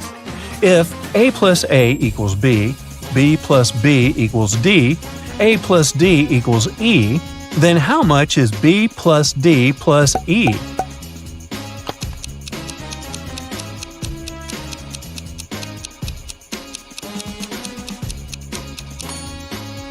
It's the letter K, which equals 11. All these letters represent their positions in the alphabet: A1, B2, C3, D4, and E5. 2 plus 4 plus 5 equal 11, and that's the letter K. Now, look attentively. Can you find a car in this black and white image?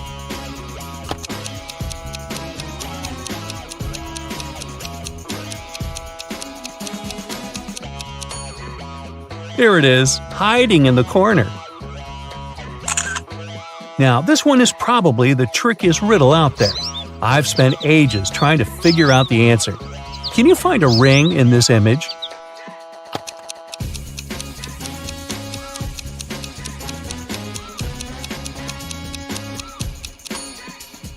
Here it is, placed on top of a carrot. Whew! Can you find the answer to this equation?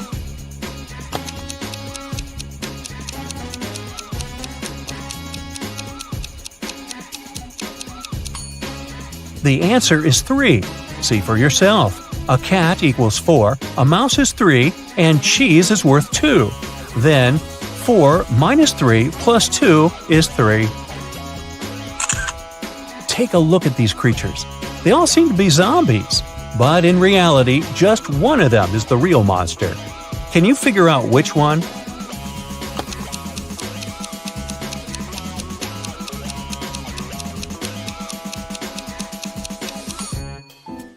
It's the girl on the right. She has an eye floating in her drink. Can you spot a werewolf among these men? Be very attentive to every detail.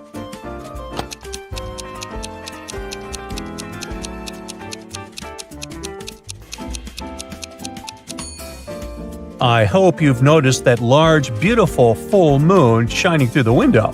Then you must have deduced that none of these men is a werewolf. Otherwise, he would have already transformed. Your friend has invited you for a walk in the park. She offered you 3 places to choose from. Which one should you pick?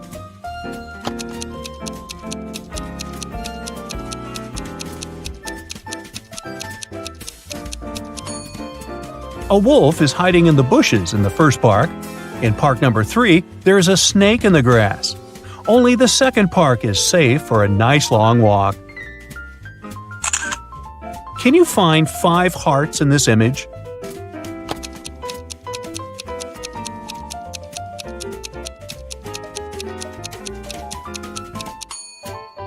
Here they all are.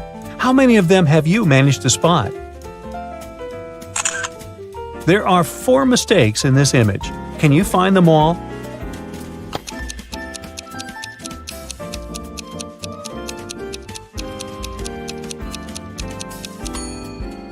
One, the dolphin seems to be missing its flippers. 2, this thing on the girl's back doesn't look like an oxygen tank. 3, a butterfly at the bottom of the sea. 4, someone has written SOS on the sandy bottom. I guess it's pretty much useless. No one is going to see this cry for help anyway. Larry's mother asked the guy to do some grocery shopping. She gave him a shopping list and her bank card. But the woman knew her son was very absent-minded. That's why she gave Larry a small note in case he forgot the card's PIN number. When the guy was at the register, he realized he had indeed forgotten the PIN. Larry pulled the note out of his pocket and immediately remembered the PIN. Can you figure out what it was if the note had a fly, a cat, a person, and a snake drawn on it?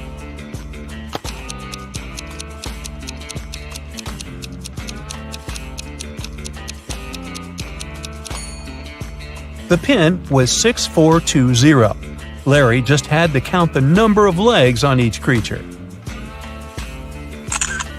Thomas loved asking his friends to solve all kinds of funny riddles. If they answered correctly, he helped them with whatever they had problems with. One day, Daniel came to Thomas and asked for help with his math exam. He knew the rules, though. He had to solve one riddle first. What kind of running leads to walking? Thomas asked. Do you know the correct answer?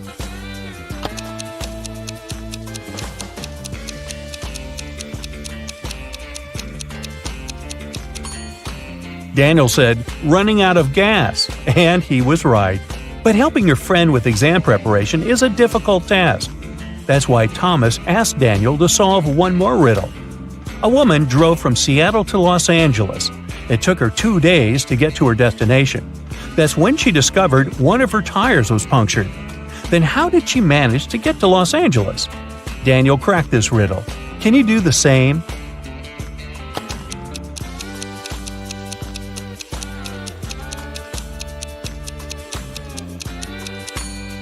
The punctured tire was the spare one. Ooh, that was lucky. Detective Oliver Smith was leaving for work in the morning when he saw a man running out of his neighbor's house. He stopped the guy who said his name was Paul. He came to visit his colleague about 30 minutes ago and saw him fighting with a man.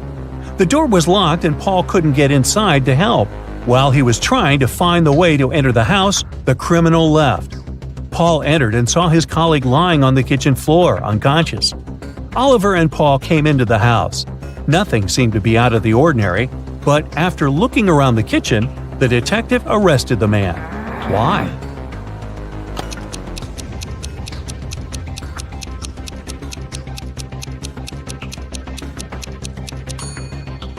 Paul was the one to attack Oliver's neighbor.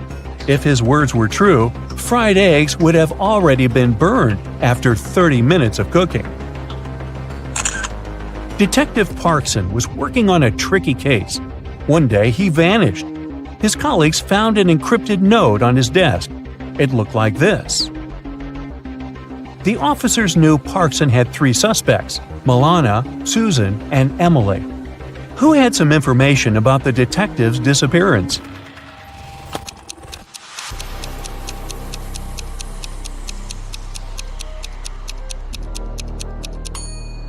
After some time, one of the police officers cracked the code. D plus 1 equals E, L plus 1 equals M, and so on. It was Emily who knew where the detective was. Well, aren't you the smarty pants? Good work. Yeah.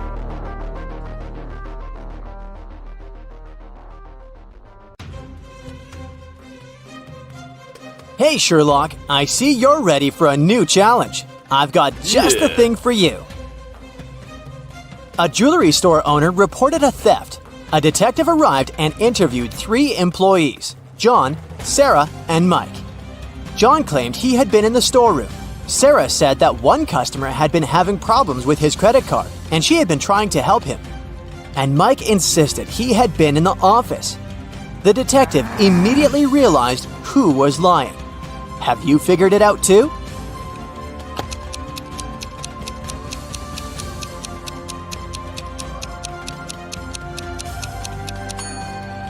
Sarah is lying. Have you noticed that note on the window? Cash only? The store doesn't accept credit cards, so Sarah must be the thief. 4 guys having 5 rocks each were playing a game in which they needed to throw rocks at a small island in the water. The first guy succeeded in throwing 3 rocks at the island, but one of his rocks sank. The third guy's aim was so bad that all his rocks sank. The fourth guy was quite good. At least none of his rocks sank.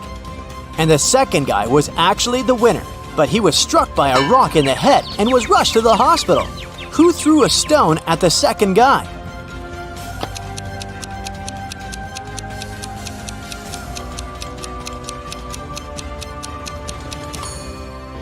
It was the first guy. He still had 1 rock left, remember? In the morning, Mrs. Williams cooked a chocolate cake for her husband's birthday. But when she came back home in the evening, the cake was gone. Oh no! The woman knew that one of her kids had eaten the cake. When she questioned them, she got the following answers. Albert said, "Hannah did it." Hannah said, "It was Cedric." And Cedric said, "Hannah is lying." Assuming that the culprit lies and the other kids tell the truth, who ate the cake?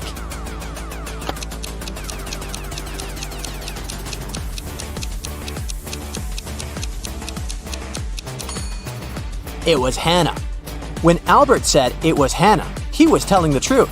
When Hannah said Cedric did it, she was lying. And when Cedric responded, "Hannah is lying," he was telling the truth.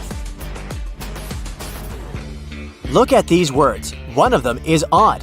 Can you figure out which one?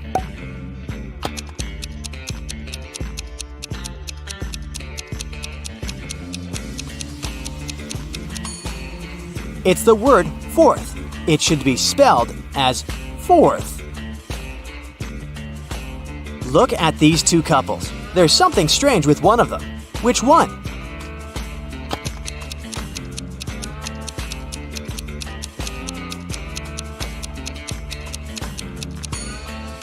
The couple on the left is weird. Look, they don't get reflected in the mirror behind their backs. Are they vampires or what?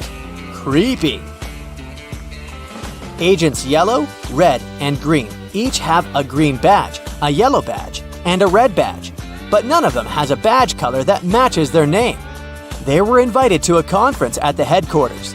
The agent with the green badge said, "I've solved 2 cases," to which Agent Red replied sarcastically, "Of what, missing kittens?" What color is each agent's badge?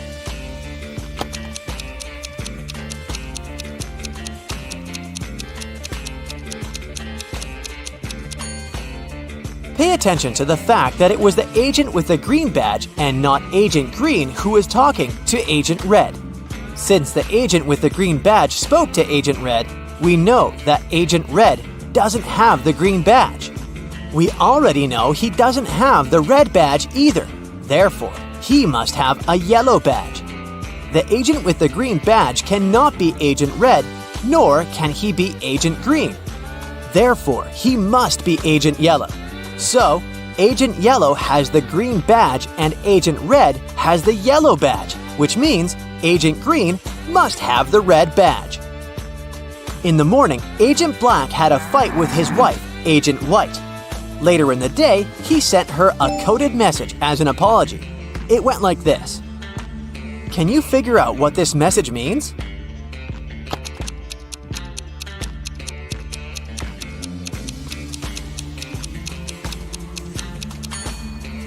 Agent Black told his wife, "Too wise you are, too wise you be.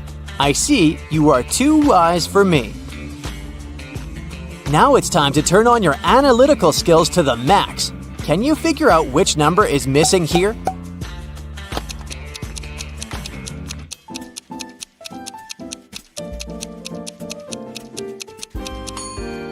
The number you need is 78. If you read these numbers upside down, you'll get 86, 87, 88, 89, 90, 91. Another riddle to check how sharp your wit is. You can't see it, but it can see through you. What is it?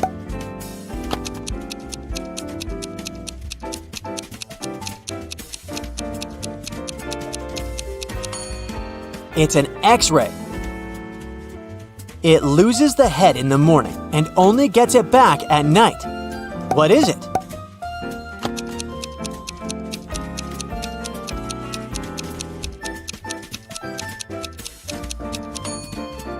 It's a pillow.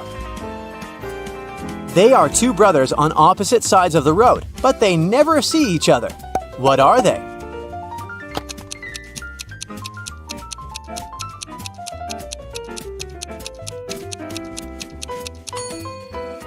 They're your eyes. The combined age of the father and the son is 66 years. The age of the father is the age of the son, but with the digits reversed. Can you figure out how old they are? A little hint. There might be more than one correct answer.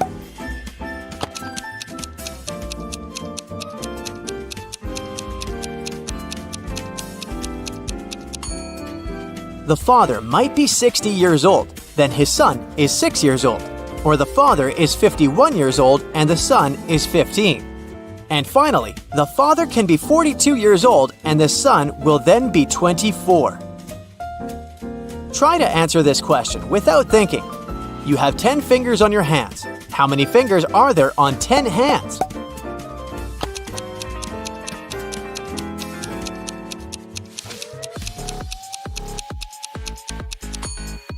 I bet you had the urge to say 100 fingers, but no, the correct answer is 50 fingers. You see 2 women entering an elevator in a large office building. Which one doesn't work there?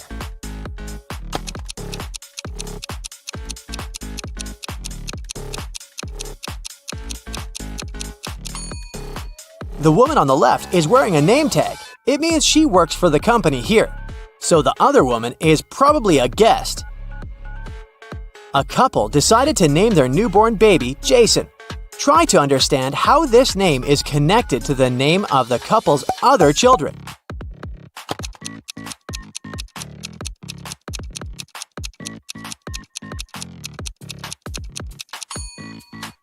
J in July, A in August, S in September, O in October, and N in November.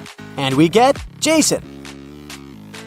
Can you find two bizarre things about this picture?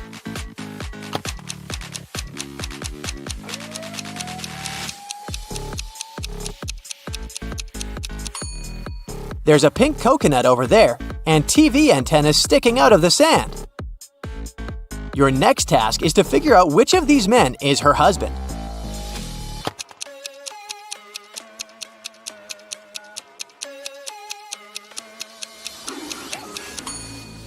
It's the guy on the right. Look, the girl keeps a picture of him as wallpaper on her phone.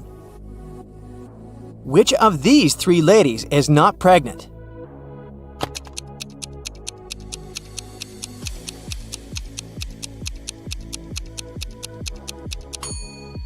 It's the one on the right. If you look at her attentively, you'll see that she has a pillow under her blouse. One of these princesses isn't real. Which one?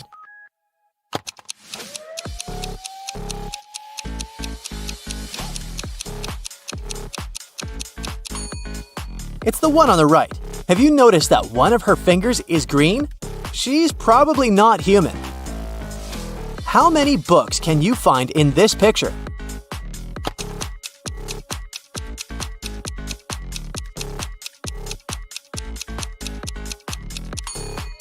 There are 5 of them here. See? Which of these guys is hungry?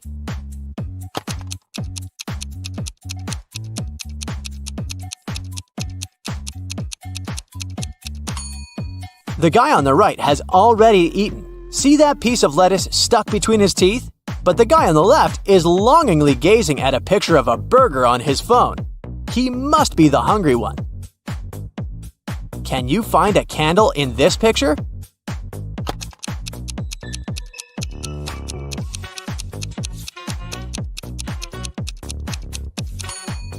Here it is. Oh-ho! If you manage to spot it, you have an eagle eye. Jack posted a new photo from his trip on social media. How many likes did this photo get if only one statement is true?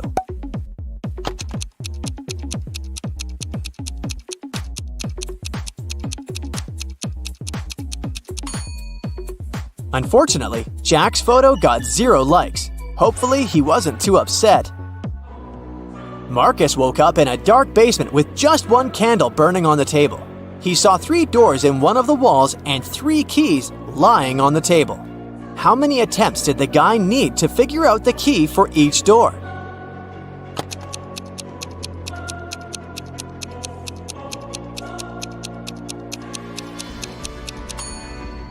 He needed 6 attempts at the most. 3 of them for the first key, 2 attempts for the second key, and 2 remaining doors. And just 1 attempt for the last key. But if Marcus is extremely lucky, he might need just 3 attempts.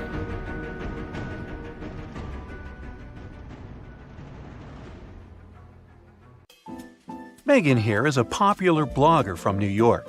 Hello.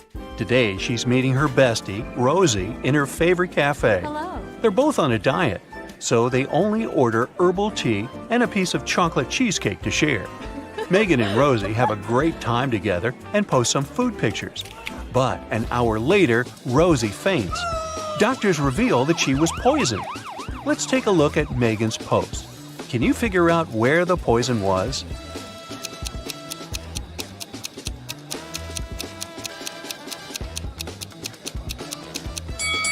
Rosie put sugar in her tea, and Megan didn't, so the poison was in the sugar packet.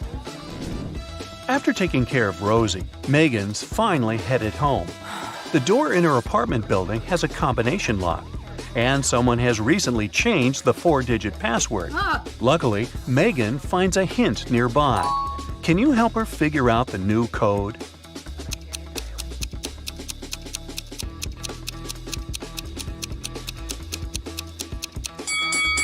Multiply the first and last number.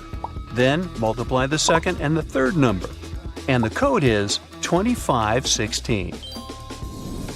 Megan goes up to her apartment. There's a stunning sunset going on out the window. She takes 2 pictures for her Instagram. Can you find 5 differences between them?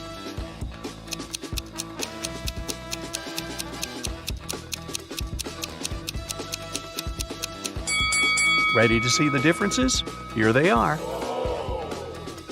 Megan decides to eat some snacks and watch the videos of her favorite bloggers. One of these 2 ladies is a millionaire, while the other one is broke. Oh. Can you guess who is who?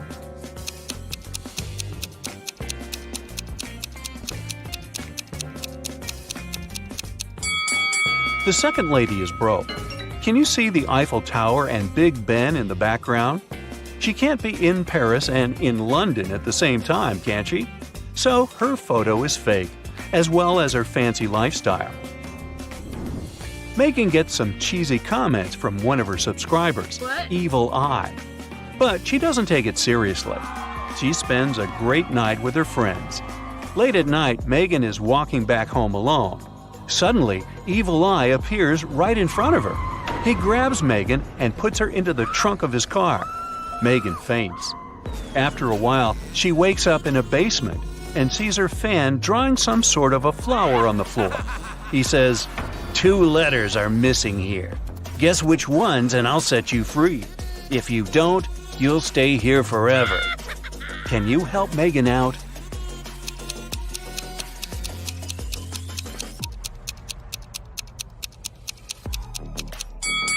The missing letters are M and E.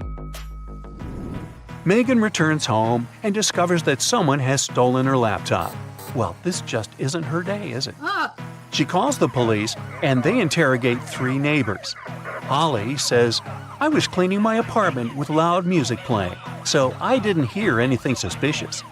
Paul said, I was walking my dog for the last 2 hours. We just returned home. Everything looked as usual. And Alex said, I spent the whole day at home. I only went out once, about an hour ago, to take out my trash. I noticed a strange guy in a hoodie at your door, but he left very quickly. Who's lying?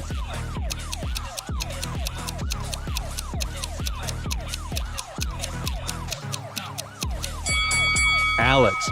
He said he had taken out the trash, but take a look at his trash can. It's still full.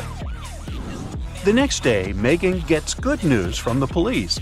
They caught Evil Eye, and he's in jail now. Oh, yes. He insists that the officer should give this note to Megan, but she has no clue what this means. What about you?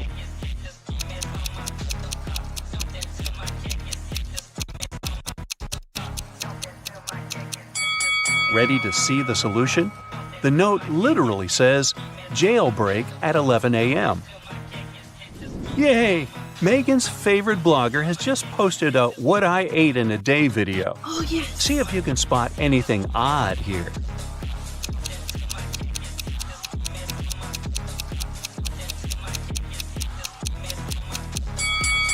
Wow, she keeps a saw in the fridge. Here's the next video. Can you spot any mistakes?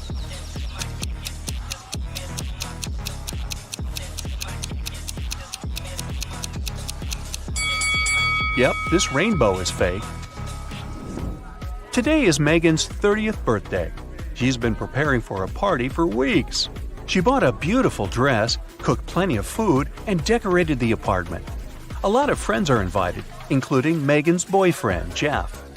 Before the event, he calls Megan saying, I'm in the office right now, but I promise to be at your place at 8 o'clock. Jeff comes home at 8:05. He brings flowers, a birthday cake, and a diamond necklace. But Megan is really mad. She throws the flowers into his face and bursts into tears. Why?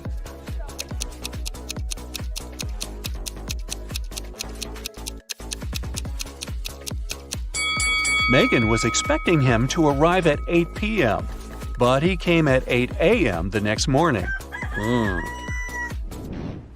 In the evening, Megan decides to go buy some ice cream. She walks towards her favorite corner store on the block. Megan meets the owner of this store, Ted, on the street. Masked man has just robbed the store and took all the cash. Megan explores the space and the broken shelves. Then she says, I don't think it was just an ordinary robbery. The thief must be your enemy. Oh, really? How did she know?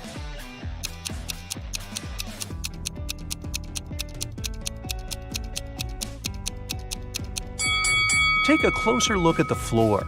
The salt packages have been torn. Also, the thief opened the bottles so that the oil would leak out on the floor. Why would an ordinary thief waste time opening the bottles? Therefore, they had an intention to cause as much damage as possible. Megan takes Ted out for coffee to cheer him up. The waiter brings them 2 identical servings. Well, almost identical. Can you spot 3 differences between them?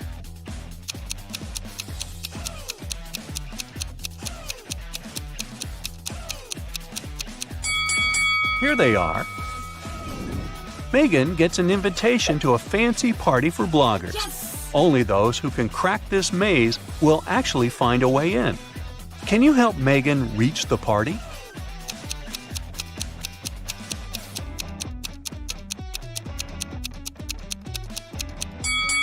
She should choose the 3rd route.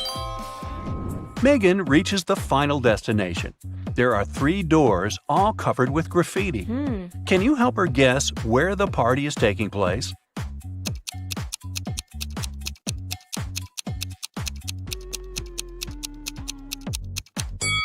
Let's take a closer look at the lettering on the doors. If we replace each letter with the previous one in the alphabet, we'll get party, toilet, and exit. Therefore, Megan should enter the first door. Security guards at the party got a report. Several criminals are planning to get in. That's why they scan everyone's bags very carefully. They find 3 suspicious people and arrest them. But one of them is innocent. Can you guess who?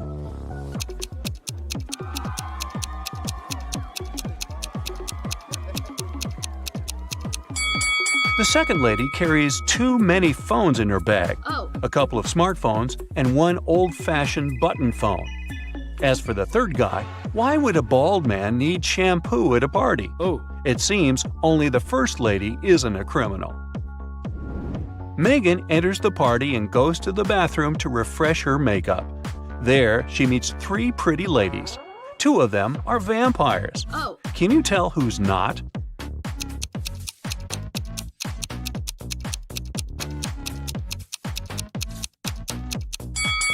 This lady who's standing next to Megan is a human because she has a reflection.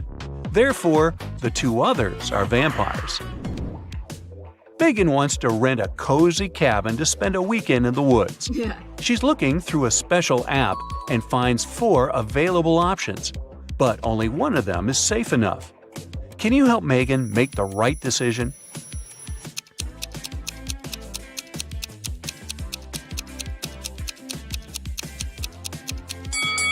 The second house looks pretty cozy, but there's a creepy clown hiding behind the tree. And the price is suspiciously low. According to the info box, the third house was built 9 centuries ago, but it looks pretty modern, so it's probably a scam. The fourth house is chic and high-tech, but the window glass is covered with cracks, which is not safe at all. So Megan should choose the first cabin. Finally, it's the weekend. Megan hits the road to go to the cabin. On the way, she makes a stop to visit the local farmer's market. Megan picks some lemons. She wants to pay, but her phone is gone. She interrogates 3 people standing nearby. Kim says, "I didn't touch your phone. I was too busy selling my tomatoes." Magna says, "I was taking pictures of my shop for social media. See for yourself if you don't believe me." And Bianca says, "I think it was Kim. Her business has not been going well recently." After hearing what they had to say, Megan knows for sure who's the thief. What about you?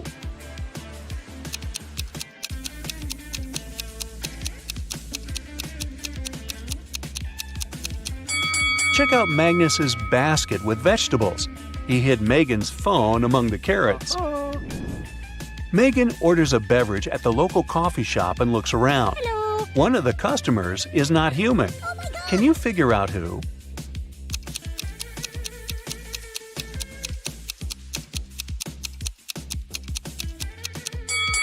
The waitress. Her eyes are blinking red. Maybe she didn't get a tip. So, Smarty Pants, are you ready for some detective work? Great, because I happen to have some right here. Gee, what a coincidence. Yeah. Let's go!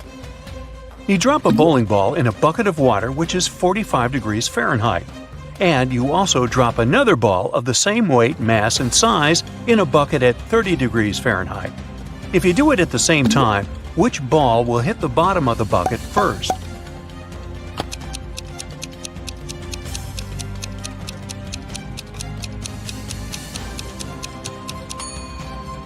The ball in the bucket of the 45-degree water will hit the bottom of the bucket later than the other ball. Did you think that the water had to be frozen at 30 degrees Fahrenheit? But the riddle says nothing about that bucket having anything in it. Therefore, there is no water or ice to slow the ball down. Sam is talking to his lawyer in jail. They're very upset because the judge has refused to grant bail. At the end of the conversation, Sam is allowed to leave the jail. Why?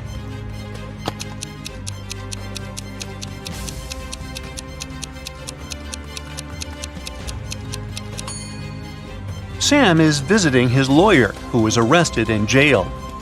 Time to look for another lawyer. Mary is the owner of a bag store. One day, a young woman came in. She wanted to buy a bag. After choosing the one she liked, she asked Mary how much it was. The price was $30. The girl asked Mary to sell it for $20, and the store owner agreed. The girl gave her $50. Mary didn't have any change, so she went to her friend who worked nearby to change the bill. The friend gave Mary two $20 bills and one $10 bill. The woman gave the customer $30 and put the remaining $20 in the cash register.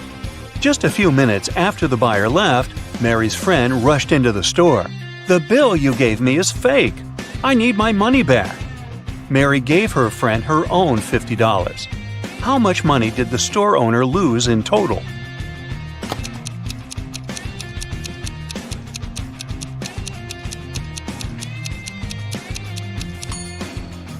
For one thing, Mary sold the bag at a $10 discount, so she already lost this money. Then she gave the girl $30 in change, and she had to return $50 to her friend for the fake bill. One $20 bill was the one her friend had given her, so she had to add $30 of her own. In total, she lost $70. Wow, next time use a credit card, huh? Private Detective Deborah was doing some shopping at the mall. Suddenly, she heard people arguing. The woman went there and saw a stressed shop assistant and several people crowding it. The poor man had found a smartphone and made an announcement, and now several people claimed it was their phone. One man said the phone must have slipped out of his bag. A young woman said the gadget belonged to her, and an older woman shouted it was her husband's device. That's when the phone rang. For some reason, the shop assistant handed it to Deborah. The woman glanced at the screen and immediately gave the phone to the man. How did she understand whose device it was?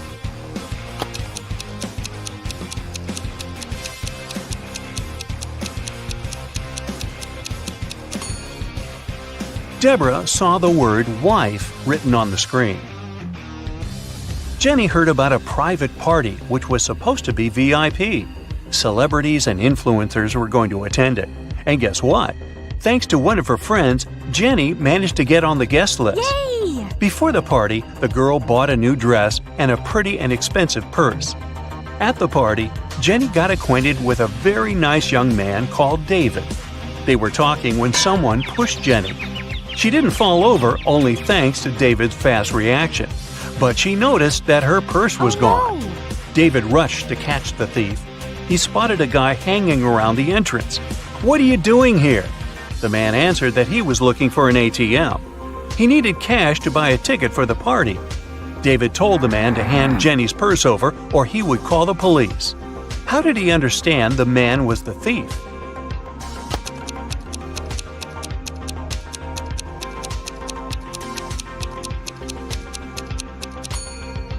This is an A-list event. You can't just buy a ticket to get there. This man is lying. The faster you run, the harder it is to catch this thing. What is it?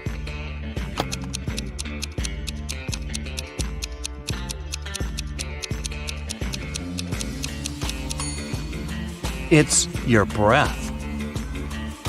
Brandon's wife told him to cook several eggs, but the man had to boil them for exactly 2 minutes.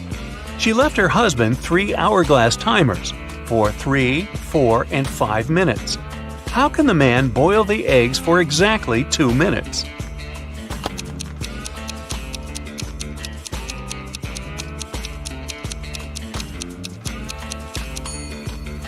Brandon waited until the water started to boil.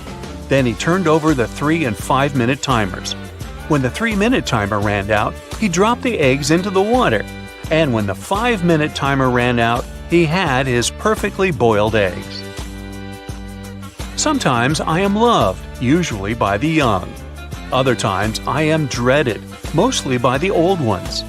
I'm hard to remember, also hard to forget. And yet, if you do, you'll make someone upset. I occur every day. Everyone has to face me. Even if you don't want it to happen, embrace me. What am I?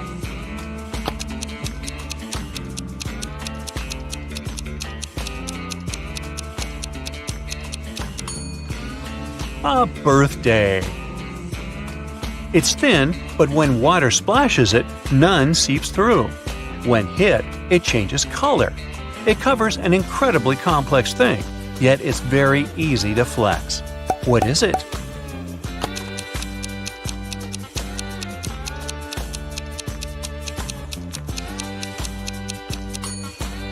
It's human skin. Look at these people. Can you figure out which one is a smuggler?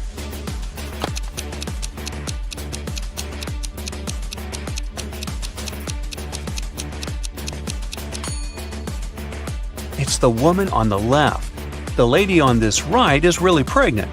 She's just wearing a wig. But the shape of the belly of the woman on the left is weird, to say the least. One of these people stole some Pringles. Can you figure out who it was?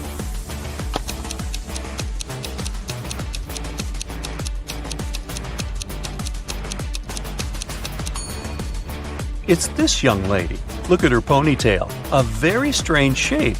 Doesn't it resemble a pack of Pringles? Now, I've got this group of people for you. One of them is a vampire. Can you figure out who it is?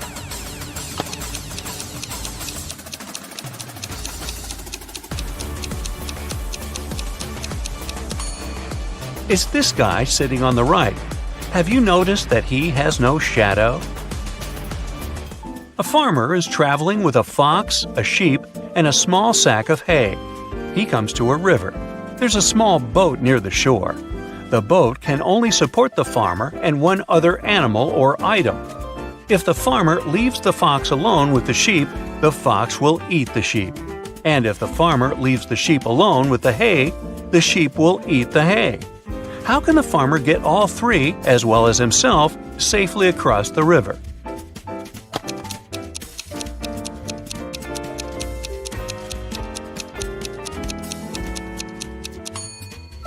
The farmer should take the sheep across the river.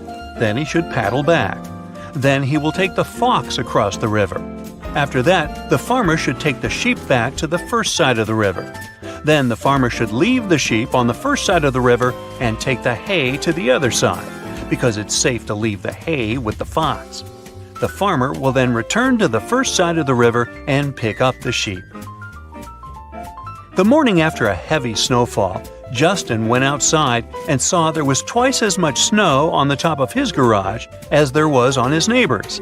Still, Justin didn't get surprised or upset. He just smiled and continued walking. Why?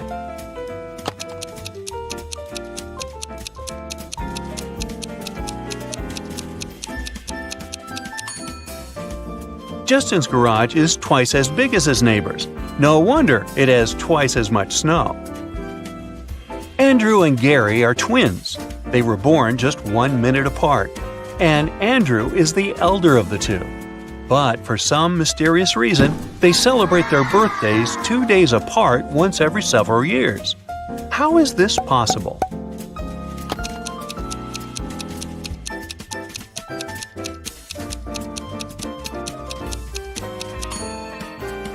Andrew was born at 11:59 p.m. on February 28th. It wasn't a leap year, so Gary, who appeared just 1 minute later, was already born on March 1st. That's why, during leap years, they have 2 days between their birthdays. Look at these mirrors and say which one is magical.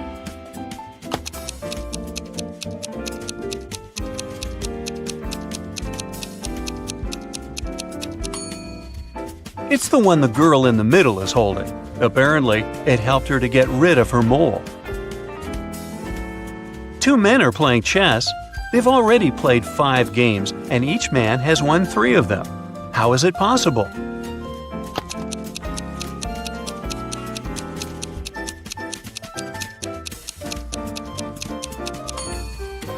The men are playing with different opponents, not with each other.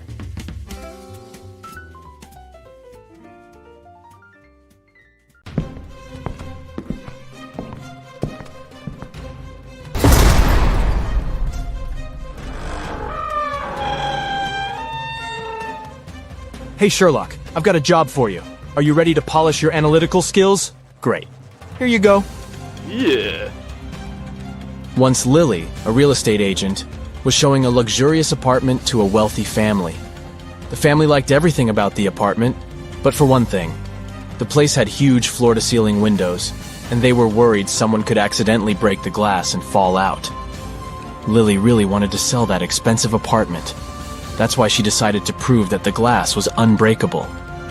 She ran up to the window and hit it at full speed.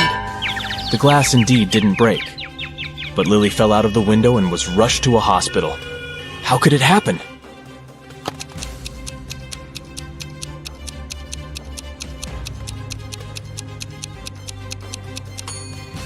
The glass didn't break, it simply popped out of its frame.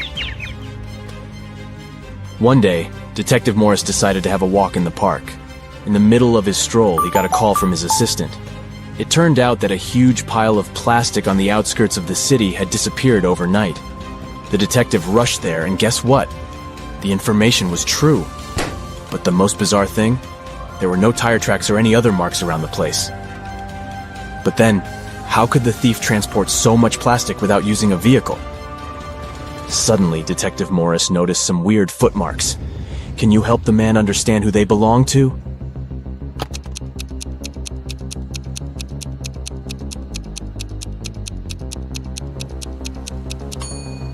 Those are definitely not human footprints. They might belong to an animal or some other creature. The case is getting weirder by the minute. Detective Morris was wandering around the city for hours looking for clues. Soon his assistant informed him about the disappearance of yet another pile of plastic. At the crime scene, the detective found the same footmarks.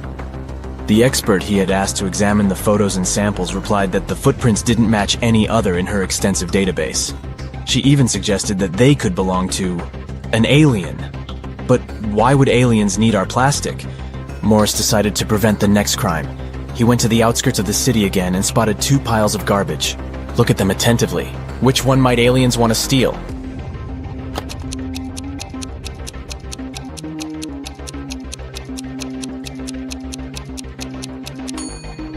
They will definitely go for the pile on the left. There's too much stuff made of iron in the right pile, but aliens are after plastic, so pile on the left it is. Detective Morris decided to catch the aliens red-handed. In an hour or so, the man noticed a spaceship landing not far from the piles of trash. An alien climbed out of the spaceship and transported the pile that contained plastic into the ship. Detective Morris was shocked, but there was no time for panicking. A small door was open in the side of the spaceship. He sneaked inside. He only had some time to look around when a siren started blaring. Oh no! Are they gonna take off? The man rushed back to the door, but it was already locked. Luckily, Morris noticed a math equation on the door. It looked as if it was made out of matchsticks. 5 plus 7 equals 2. But the answer was wrong.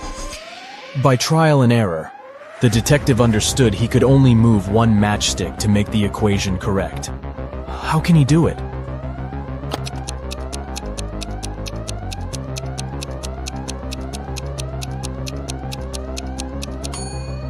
Detective Morris moved this matchstick and got 9 minus 7 equals 2. The door opened, and the man ran for his life. But the main question remained unanswered. Why did aliens need our plastic? Write your ideas in the comments below. Now look at these animals on the screen. A cat, a camel, a cheetah, a chicken, a crocodile, and a pig. Which animal doesn't belong here?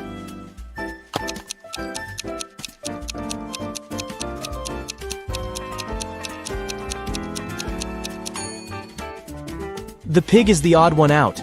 It's the only animal whose name doesn't start with the letter C. Did you get it? Nice job. Look at these 6 glasses. The first 3 are filled with water, while the other 3 are empty. How can you arrange them so that they alternate in a full empty full pattern if you can only move one glass?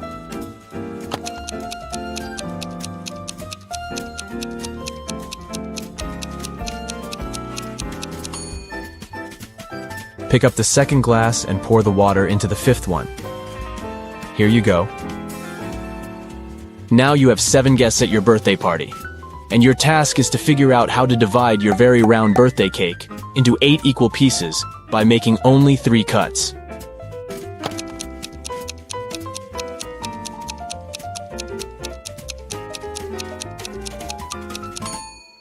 First of all, you need to cut your cake vertically in the middle of the cake to divide it into 2 equal pieces. Repeat the same process, but this time, make a horizontal cut. Now you've got 4 slices. And the final 3rd cut should go laterally across the cake. Voila! You've got 8 equal slices. Look at these bottom lines and try to figure out which of them is the continuation of the top one.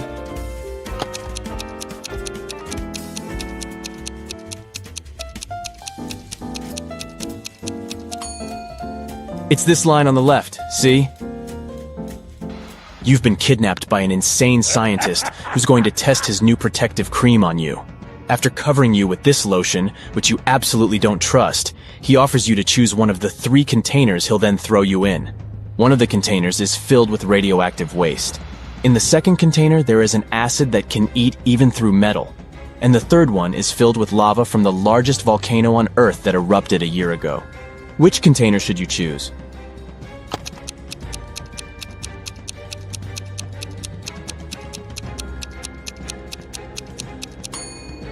Pick the container with lava. If the volcano erupted a year ago, the lava must be already solid. Look at these prisoners. Can you figure out who came from the future?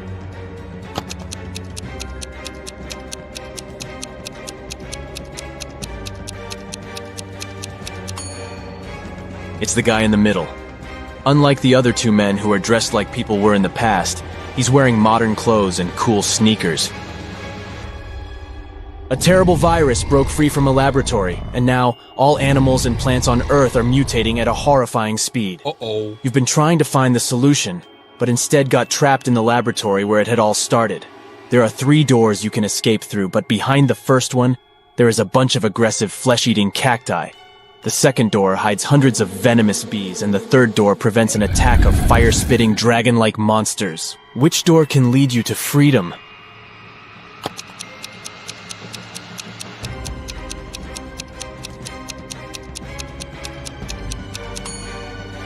You can get out of there alive if you choose the first door. Even though the cacti eat flesh, they're still plants and can't move, so you can easily get around them. You're trapped in a room that's steadily getting filled with water coming from a tap in the wall. There are no windows in the room and the door is blocked. You have a mop and a big bucket. What can you do to survive? Yep, you don't have any options in this riddle, so think of your own way to get out of this situation.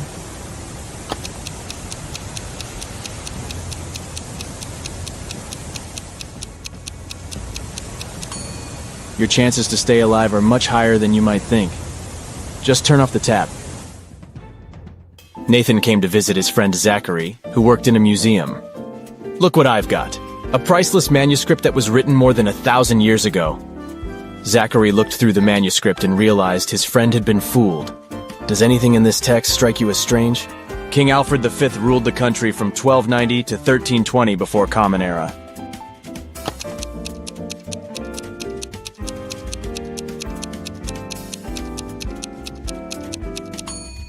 If we talk about the dates before the Common Era, they should be in reverse order.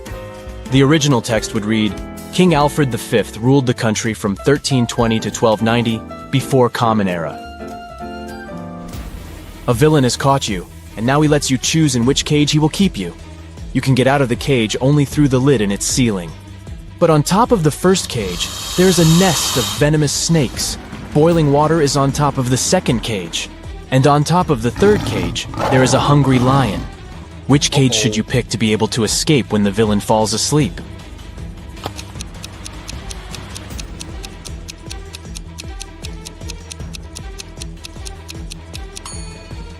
Choose the second cage because the water will eventually evaporate, and you'll get out of the cage without problems. You're locked in a small room without windows and just one door. To get out of there, you need to crack this riddle. 1, 2, 3 equals 5, 3, 2, 1 equals 9, 2, 1, 1 equals 4, 1, 1, 2 equals 3, 1, 3, 2 equals... How fast can you get out of the locked room?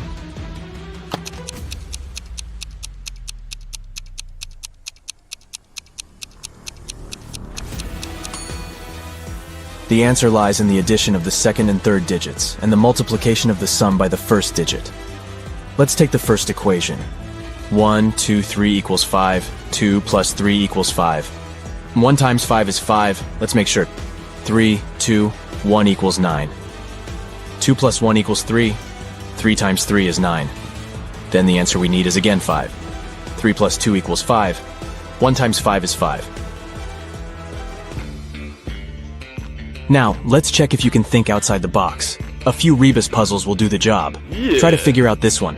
Way, progress.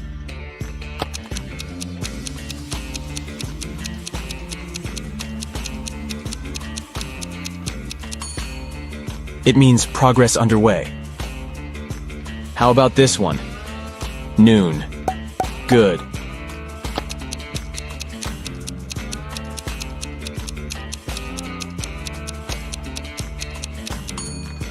It's good afternoon.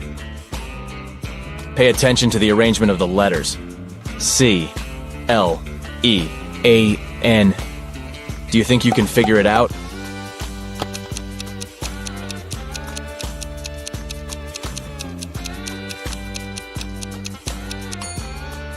It means clean up. What word or phrase can you see here? Give, give, give, give.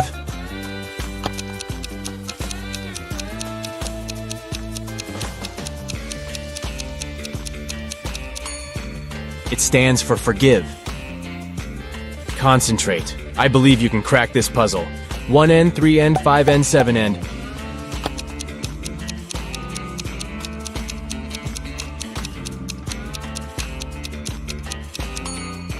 This rebus hides odds and ends. Try to figure out this one. Stay 4NCE.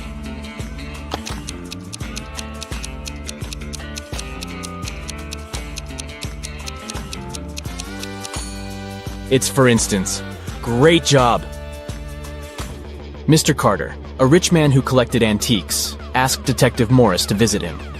When the detective arrived, the collector said, "I've just got a precious statuette, but I need to go away on business for a week, and I'm afraid someone will break into my house."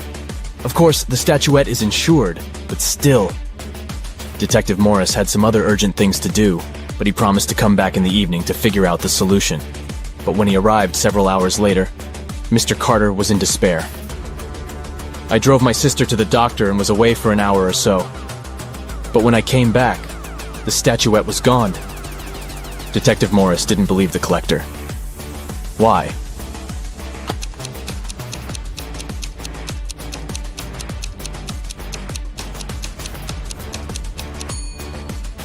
When he left the house in the afternoon, he noticed an apple lying in front of the left part of the gate. It's still there. But for a car to drive through, both parts of the gate have to be open. This means that Mr. Carter lied about leaving his home by car. Several gold bullion bars were stolen from a bank. The police had a few suspects. But when they arrived at the main suspect's house, they realized they had forgotten to bring a warrant. The man told them he wasn't going to allow them to search his house. Come back with the warrant and we'll talk. An hour later, the police officers came back with the needed documents. They thoroughly searched the house and the garden, but didn't find the gold. Suddenly, one of the officers exclaimed, "I know where he hid the gold. Have you figured it out too?"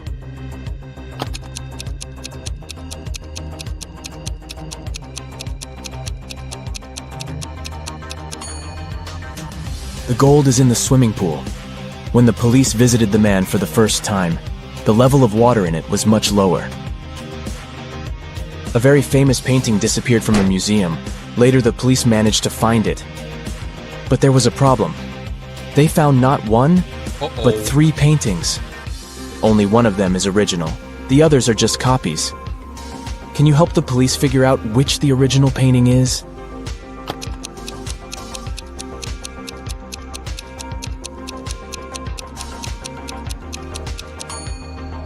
It's the one with the brown frame. Take a look. All frames in the museum are made in the same style. You've got accepted to the best school of witchcraft and wizardry. One of the classes you have to attend is about transforming into animals. There are 3 professors who teach this class. Each of them specializes in transforming into a certain animal. Look at your professors and try to figure out what kind of animal each of them turns into.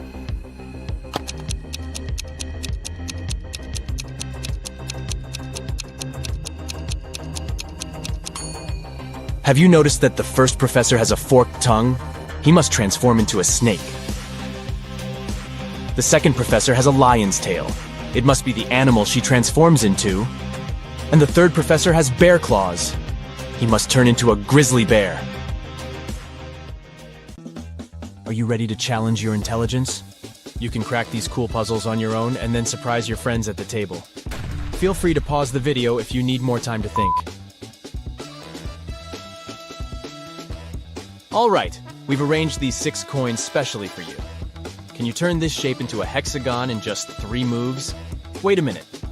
There's a catch. You can only slide a coin and put it in a place where it touches 2 others. And it shouldn't disturb other coins while moving. Good luck.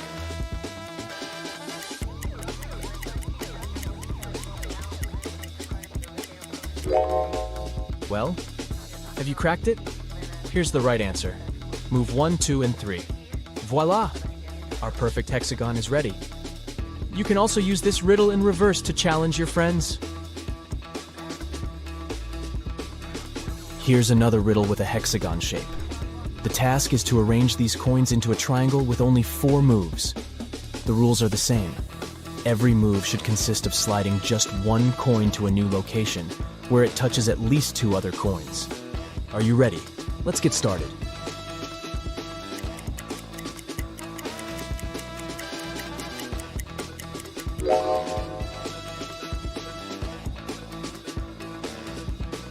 Here's the correct solution.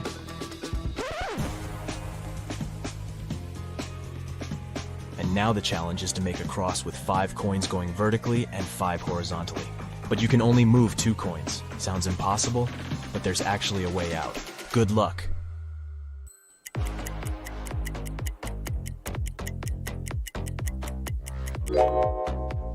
You probably think that the number of coins is not enough to complete this task, but if we put a stack of 3 coins in the center, it becomes quite possible. Magic! The next puzzle will also check your ability to think outside the box. 8 coins are arranged in an H shape. The challenge is to move just 4 coins to create an O shape. Each of the 4 coins must always be touching 2 others in the shape, and no gaps are allowed.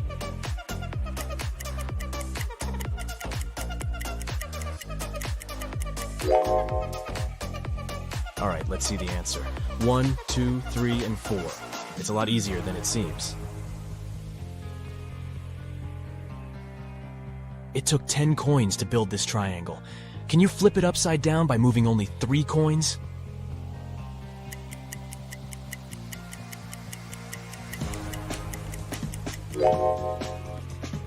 First of all, grab this top coin and move it all the way down here. And now just level up these 2 coins. And voila, the triangle is flipped. Here comes the next puzzle. This square shape consists of 9 coins. The challenge is to turn the square into a triangle shape by moving only 2 coins. You can move them anywhere, but you have to use all 9 coins in the final shape. Can you solve it?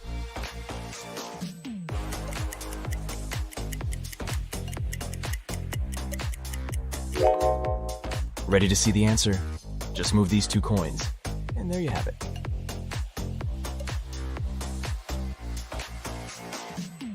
Feeling dizzy already, but there's actually an alternative answer to this puzzle. Want to try? Let's put the coins back in the initial position and think again.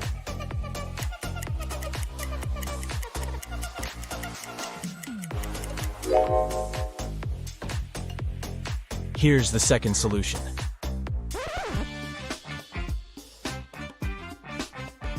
The next task is to move just 1 coin and make 2 lines. Each line should consist of 4 coins. Can you do it?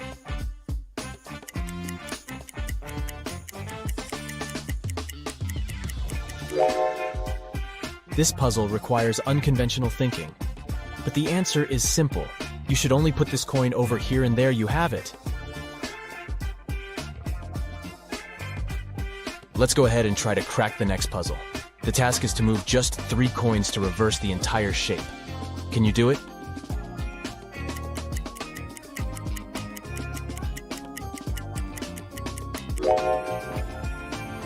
Ready to see the solution? Step 1. Move this coin over here. Step 2. This one goes here. And finally, Step 3. Our next puzzle will require some additional props, 4 matchsticks. And now let's go ahead and place the coin outside by moving no more than 2 matchsticks. But be careful, you must create the same shape that you started with. Only this time, the coin should be outside of the parallel matchsticks. Try to explore beyond your expectations if you want to solve this mystery. And good luck!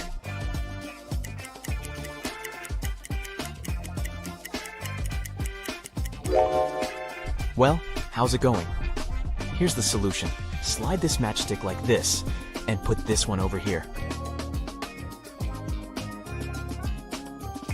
A billionaire wants to expand a swimming pool in his garden and asks for your help. But there are 4 old oaks nearby, and you cannot remove them. Can you add 4 matchsticks and rearrange the entire shape to create a new square swimming pool?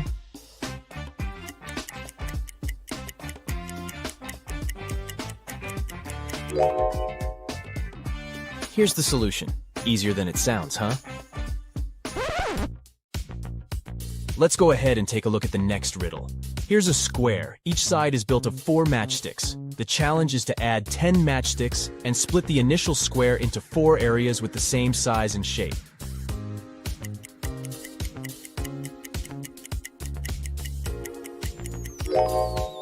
How's it going?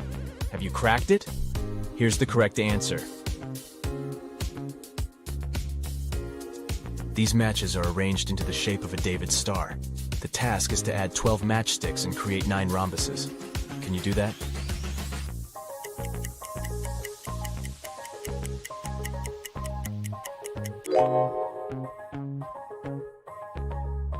Here's the complete solution. Let's take a look at the next puzzle. Here's a square. Can you move just 1 matchstick to create 6 squares?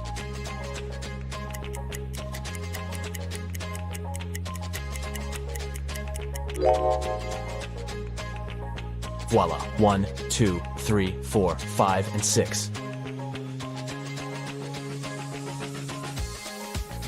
There are 10 matchsticks placed in 2 directions, 6 placed vertically and 5 horizontally. The challenge is to move 1 matchstick so that there are 6 matchsticks in both directions.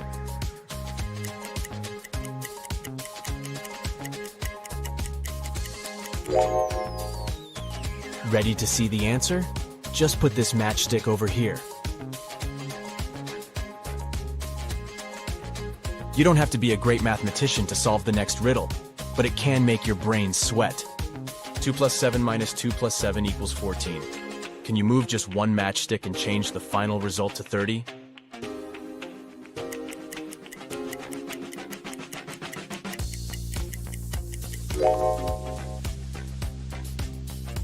Voila!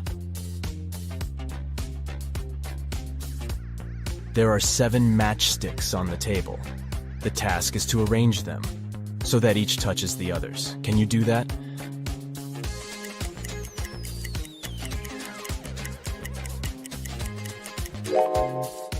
Nobody said that all matchsticks have to be flat on the surface. So this is what the correct solution looks like from the top. You should put the 7th matchstick vertically at the center. The next puzzle is harder than it looks. There are 3 silver coins and 2 gold coins on the table. They're set up one by one. And the challenge is to rearrange them into the following position to separate gold from silver in just 5 moves. But there's a catch. You can only move a pair of gold and silver coins together. They have to touch each other. For example, this move is okay, but you cannot make it this way. Ready to try? Remember, 5 moves only. You can pause the video if you need additional time to think. Let's begin.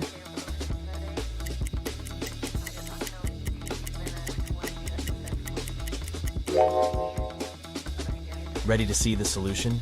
Step 1, move this pair over here. And now steps 2, 3, 4, and 5. And now please welcome our next riddle. You're gonna need 5 matchsticks and 1 coin to show it to your friends. The task is simple. Make the coin get inside the house, but you can only move 3 sticks, and you can't touch the coin. Let's begin.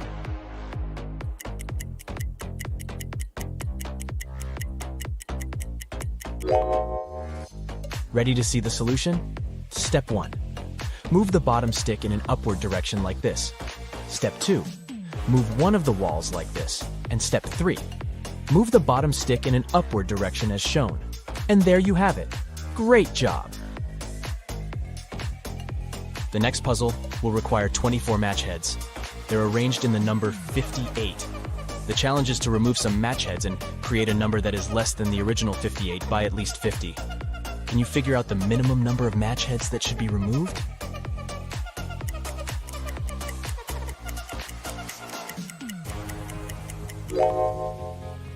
To solve this mystery, you need to take away at least 2 match heads. This way, you'll get the number 5.9, which matches the task perfectly. Next one. Here's a shape that you need to transform. The challenge is to remove only 2 matchsticks to get 8 triangles. Can you do that?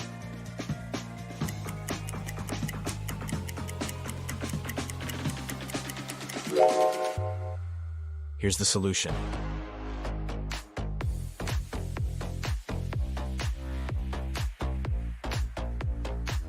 Ready for the next puzzle? This equation contains an obvious mistake. 77 minus 77 is not equal to 77. But you have a chance to fix it by moving 2 matchsticks. Can you make it correct?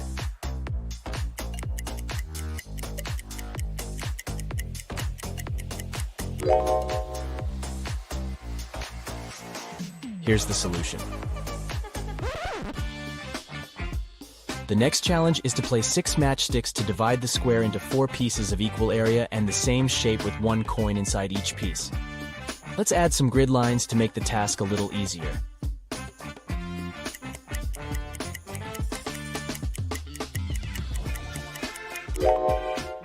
Ready to see the solution? Here we go. With 4 matchsticks, you can easily divide the square into 4 similar pieces. But you're given 6 matchsticks, and the task was to separate all coins. That's why you should use more sophisticated shapes and place the matchsticks like this. And we get 4 similar pieces with 1 coin in each.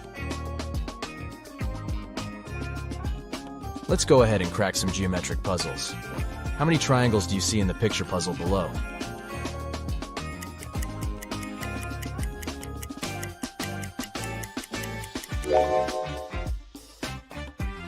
The correct answer is 20.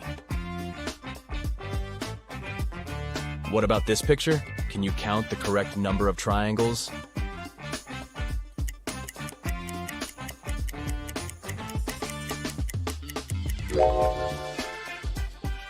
There are 26 triangles in this image. The next puzzle will take some time and patience. Can you count all the triangles in the snowflake picture?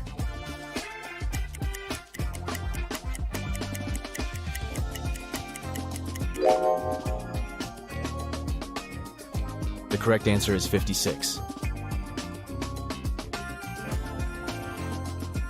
I have a head and a tail that will never meet. Having too many of me is always a treat. What am I?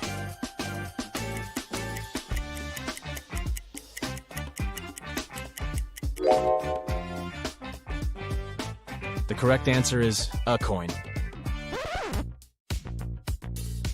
Which fruit is also a bird and a person?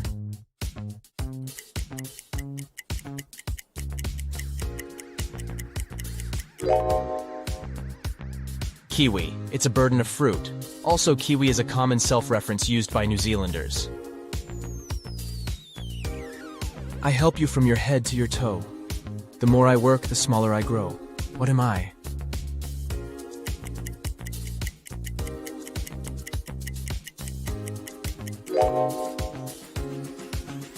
I'm a bar of soap. I can fly but have no wings. I can cry but I have no eyes. Wherever I go, darkness follows me. What am I?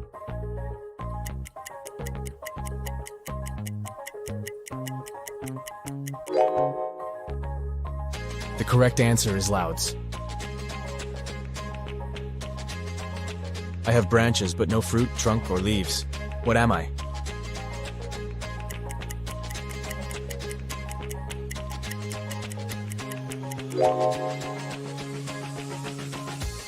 I'm a bank. I have many teeth, but I can't bite. I'm often used early, but rarely at night. What am I?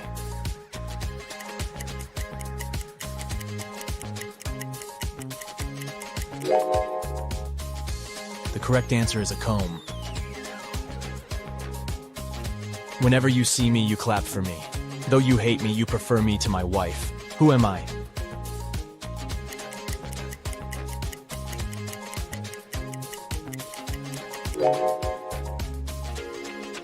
I'm a mosquito. I'm a word of 5 letters. My first 2 letters indicate who I am. My first 3 letters are used to cure disease. My last 3 reverse letters indicate a young guy. My 4th, 3rd, and 2nd letters in order are a fruit drink. If you manage to get me, you must be proud. Who am I?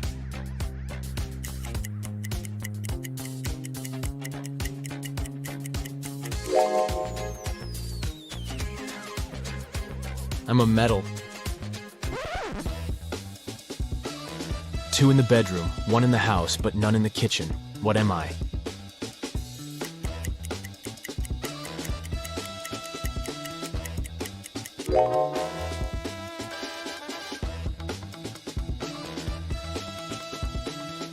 The correct answer is the letter O. Let's say you're a math teacher, and your student tells you that removing 1 from 11 makes it 10, and removing 1 from 9 makes it 10. Is your student wrong?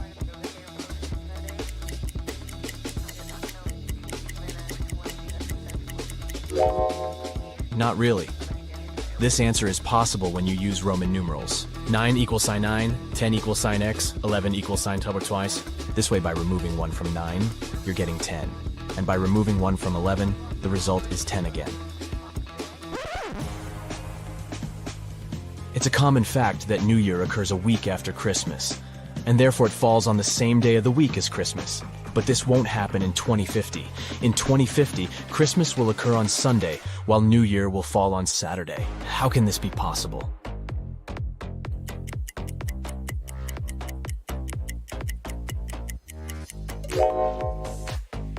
To solve this mystery, we should read the question very carefully. New Year does fall after Christmas, but that happens in 2 different years. The question is put up against the year 2050, so there will be 51 weeks and 2 days in between them, as New Year will appear on January 1st, 2050, and Christmas will happen on December 25th, 2050. Take a look at this picture. Can you figure out what's wrong here?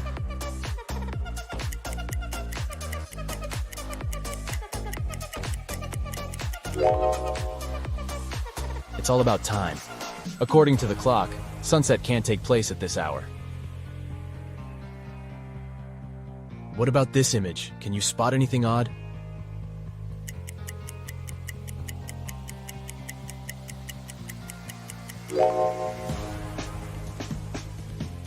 Min and Max are on the wrong sides. Let's go ahead and take a look at this bus stop. Can you find any weird details?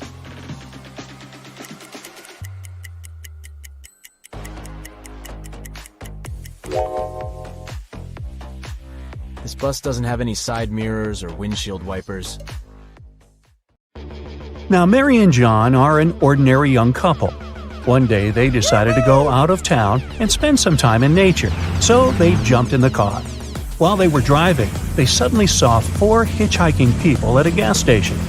But most of them looked pretty suspicious. There was a man in tattered clothes, a woman wearing a cape, a man with a sullen face, and a teenage girl. Who should they give the ride to?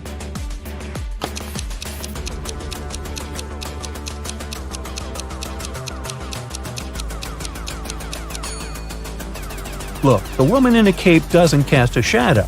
She must be a vampire. The man with the sullen face has a vampire bite on his neck, so he's now a vampire too. The teenage girl has suspicious claws, so she must be a werewolf.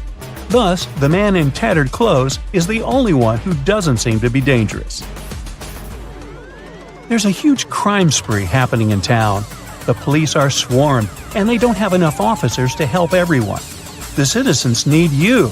Buckle up and think fast. You have to catch all the criminals right away. Look at the screen and find all the suspicious people in town.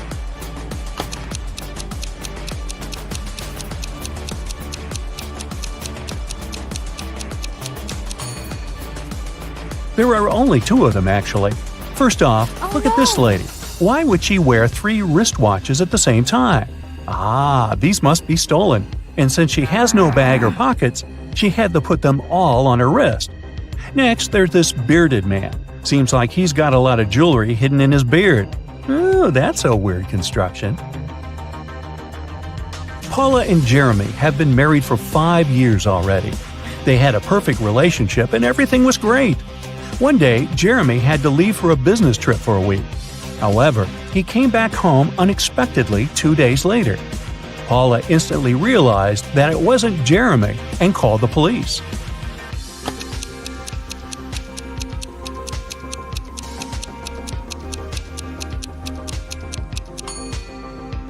Remember the real Jeremy who took off the wedding ring before he left for a business trip? The man who showed up 2 days later was wearing one. This is what made Paula suspicious. During an Arctic expedition, an explorer found an ice cave. He went in. Suddenly, the entrance got blocked by a small avalanche. Luckily, there were 3 other passages in the cave. But here's the catch. Each passage has a warning sign for the explorers.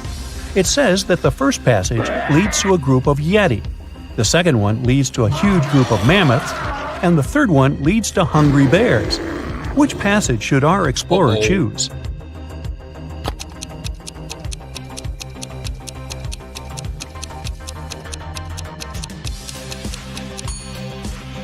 Those warning signs must be a bit outdated. Mammoths went extinct long ago, so passage 2 must be the safest option. A young man woke up in a hospital without remembering anything, including his own name. Beside his bed, there were 3 men, each of them claiming to be this young man's brother. Suddenly, the young man had a couple of flashbacks from his childhood, and he clearly remembered that he only had one brother. Who is his real brother?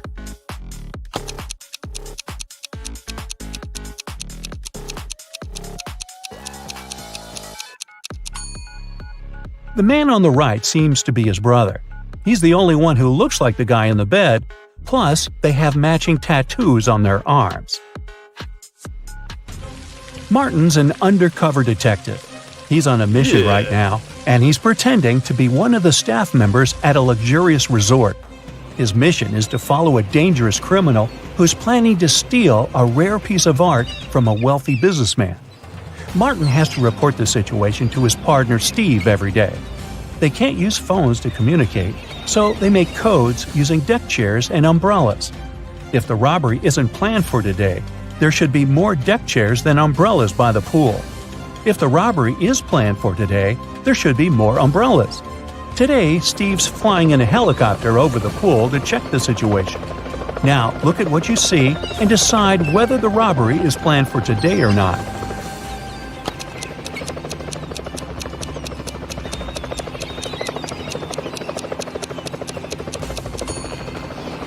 Yes, the robbery is planned for today. There are 5 umbrellas and only 4 deck chairs. Jessica has a twin sister, Allison. Their relationship is far from perfect, and Allison always plays mean tricks on Jessica. Today is the prom, and Jessica has 3 nice dresses to choose from: a green one, a blue one, and a pink one. But when she opened her wardrobe, she saw it was a terrible mess. That must have been another nasty prank from Allison. So, what dress should Jessica wear?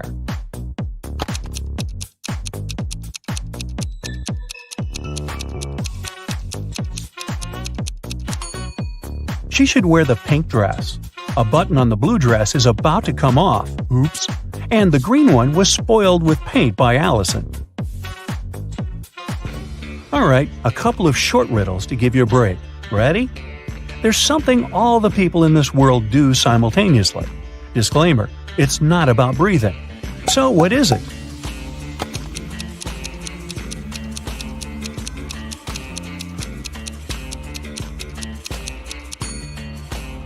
All the people are getting older simultaneously. Are they getting any wiser? Don't know about that. There's one thing that can fly with no wings and cry even without eyes. What is it?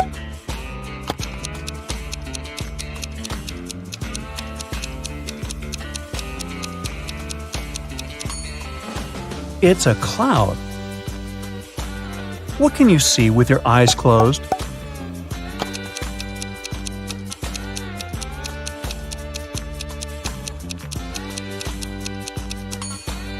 It's a dream. Okay, enough with the easy short riddles. Let's go back to hardcore mode. Emily and Mary are putting on their makeup, getting ready to go out and have fun. They use pretty much the same things. Phones look similar, the same with lipsticks, clothes, and everything else. So, who's poor?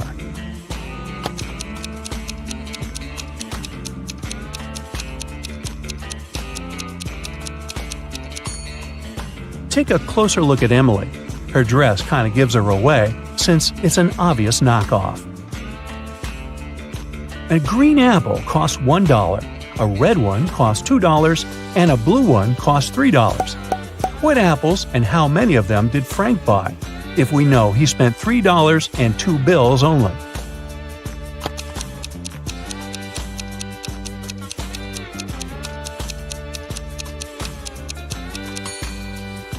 Frank bought a green one and a red one. He gave a $1 bill for the green one and a $2 bill for the red one. Yeah, he could have grabbed the blue one and given the same 2 bills, but blue apples just don't exist. 3 Fen, also pronounced 3 friends, fell asleep under a tree in the countryside. While they were resting, a guy passing by painted mustaches on their faces. Once the men woke up, they started to laugh. But then, all of a sudden, they stopped. Why?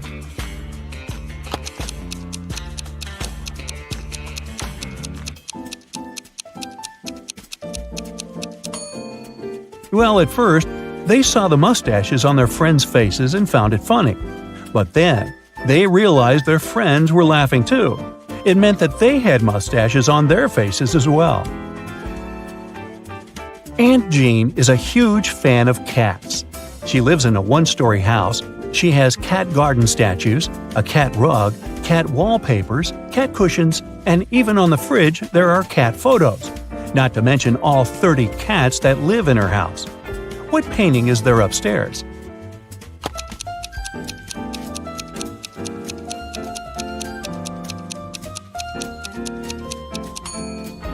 She lives in a 1-story house, so there are no cat paintings upstairs. It's right next to the fridge.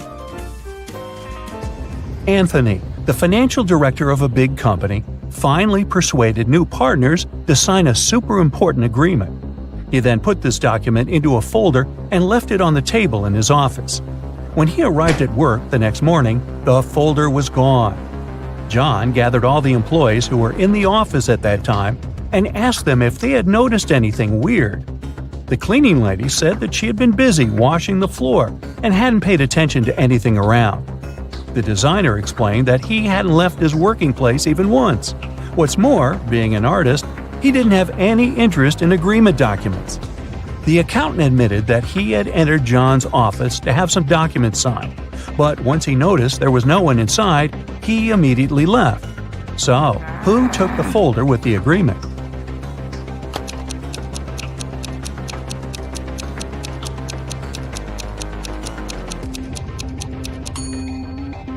It was the designer. John never mentioned that the folder was gone. He just asked if they had noticed anything weird. How would he know that the missing folder had an agreement inside? Grounds for dismissal, I'd say.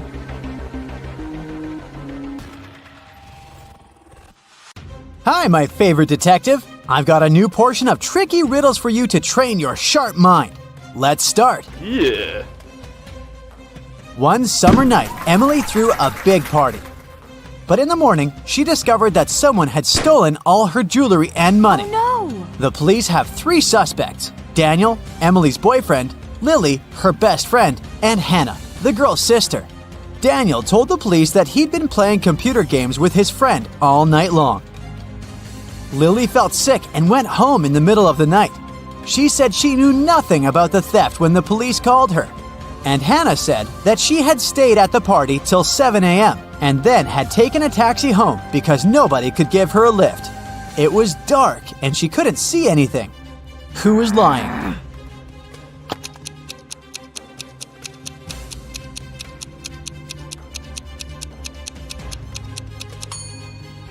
Hannah. At 7 a.m. in the summer, it's already light outside. One day, a famous soccer coach went missing right from the changing rooms. The police had 3 suspects, and all of them were from his team. Brandon said that after the training, he'd stayed on the pitch to practice a bit more. He hadn't been to the changing room yet. Andrew swore that after the training, he had gone outside to meet with his girlfriend. And James said, "When I was leaving the changing room, the coach was still there." Who's behind the disappearance of the coach?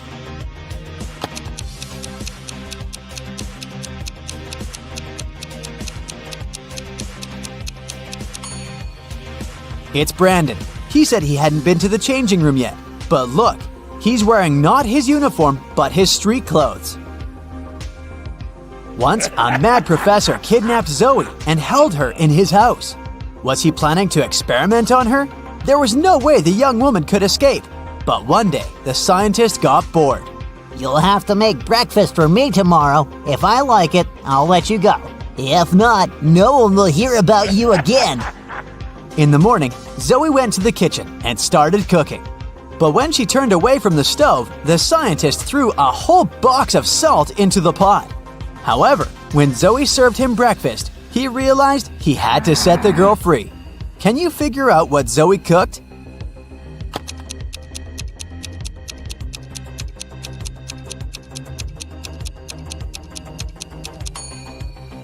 The girl boiled eggs.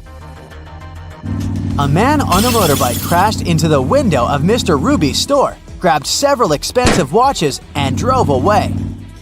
When the police arrived, Mr. Ruby told them that he was almost sure it had been his nephew, Patrick. The officers went to visit the guy. Because of a heavy downpour, it took them 1 hour to get there. Patrick was at home, together with his friend. "Look at the weather. I haven't been outside since yesterday." Patrick's friend confirmed his words, but the police didn't believe their story and arrested Patrick. Why?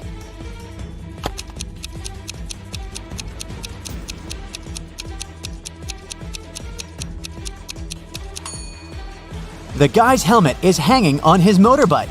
If it had been there since the previous day, it would have been filled with rainwater by now. 4 friends went to a cafe together. 2 of them, Linda and Mike, ordered a large pot of blueberry tea. Kirsten took some lemonade, and Oscar opted for orange juice. Half an hour later, Linda and Mike lost consciousness and were rushed to a hospital. When the police analyzed the tea they had drunk, they found poison in it. The main suspects were, of course, Kirsten and Oscar. Why didn't they drink the tea? Kirsten said that she didn't like tea with berries, and Oscar explained that he was allergic to blackberries. Who is the culprit?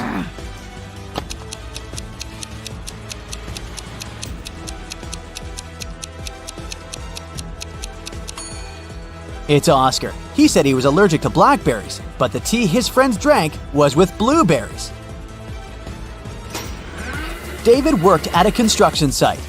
Once, someone attacked him, and the unconscious man was taken to a hospital. Police officers who arrived to investigate the case had 3 suspects who also worked at the construction site: Alex, Ryan, and John. Alex said, "I was putting all towels on the roof when the accident happened." Ryan confessed that he'd been sleeping under the tree, and John claimed that he'd been laying bricks at that time. Can you figure out who's lying?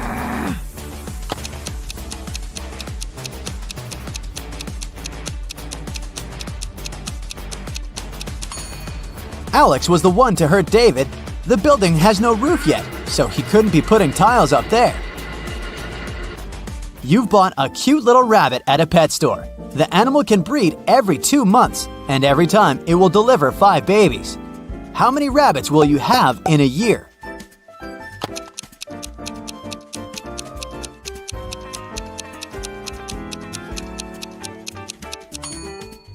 You'll have just 1 rabbit. If you want to have little bunnies, you have to buy 2 rabbits. Look at these people attentively. Who is a mer person? Pay attention to every little detail.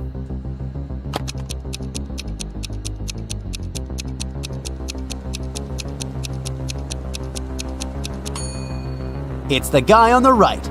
Look, his hands are webbed. Allison won the main prize of $1 million on a game show. But when the shooting was over, it turned out that the host of the show had disappeared, together with the prize. The police managed to log into the computer in his office. They saw that the host had sent this message to his girlfriend. It looked like the host had told his girlfriend where he was going. The police went to the airport, but which flight was the host going to catch? Can you figure it out?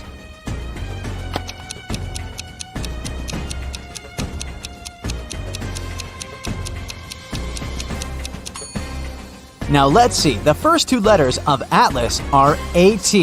If we take 3 letters from the word land, it'll leave us with LAN. And the 2 first letters of tattoo are TA. Together, these letters make up the word Atlanta. Hurry to the gate, officers! Jack got lost in the woods. Suddenly, he saw a castle. The man rushed there and was greeted by the owner of the castle. You have to answer just 1 question. If you win, I'll show you the way out of the forest. But if you lose, you'll never leave my castle. Jack agreed. The owner asked, There are 4 mirrors on the wall. One of them reflects fire-spitting dragon Nirin. The second, beautiful mermaid Laura. In the 3rd mirror, you can see a terrifying vampire Sam. And in the 4th, unicorn David. You have to figure out which reflection isn't real, and fast!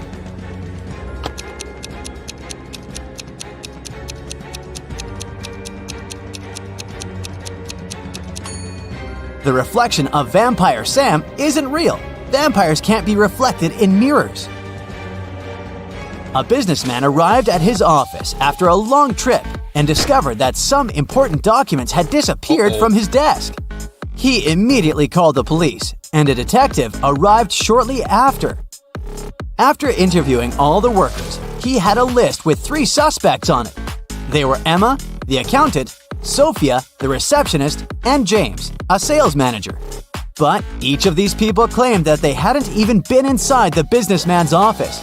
Still, it didn't take long until the detective figured out who was lying. Can you do the same?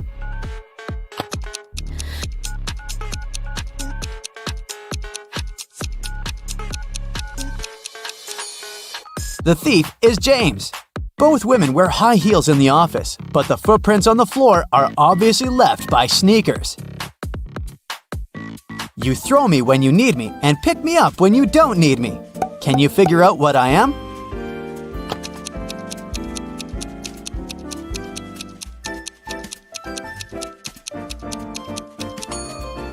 Right you are. I'm an anchor. How can you increase 66 by 1.5 if you aren't allowed to make any mathematical operations? Hurry up and crack this riddle.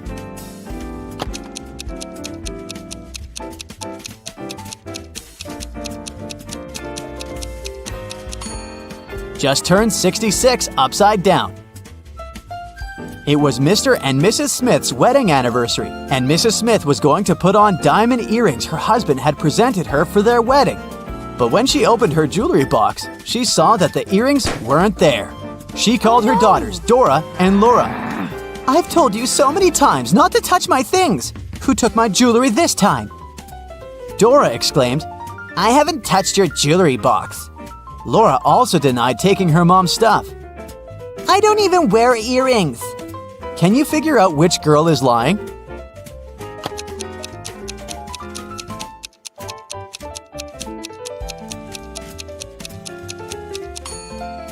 It was Laura who stole the earrings. Her mom didn't specify which piece of jewelry was missing.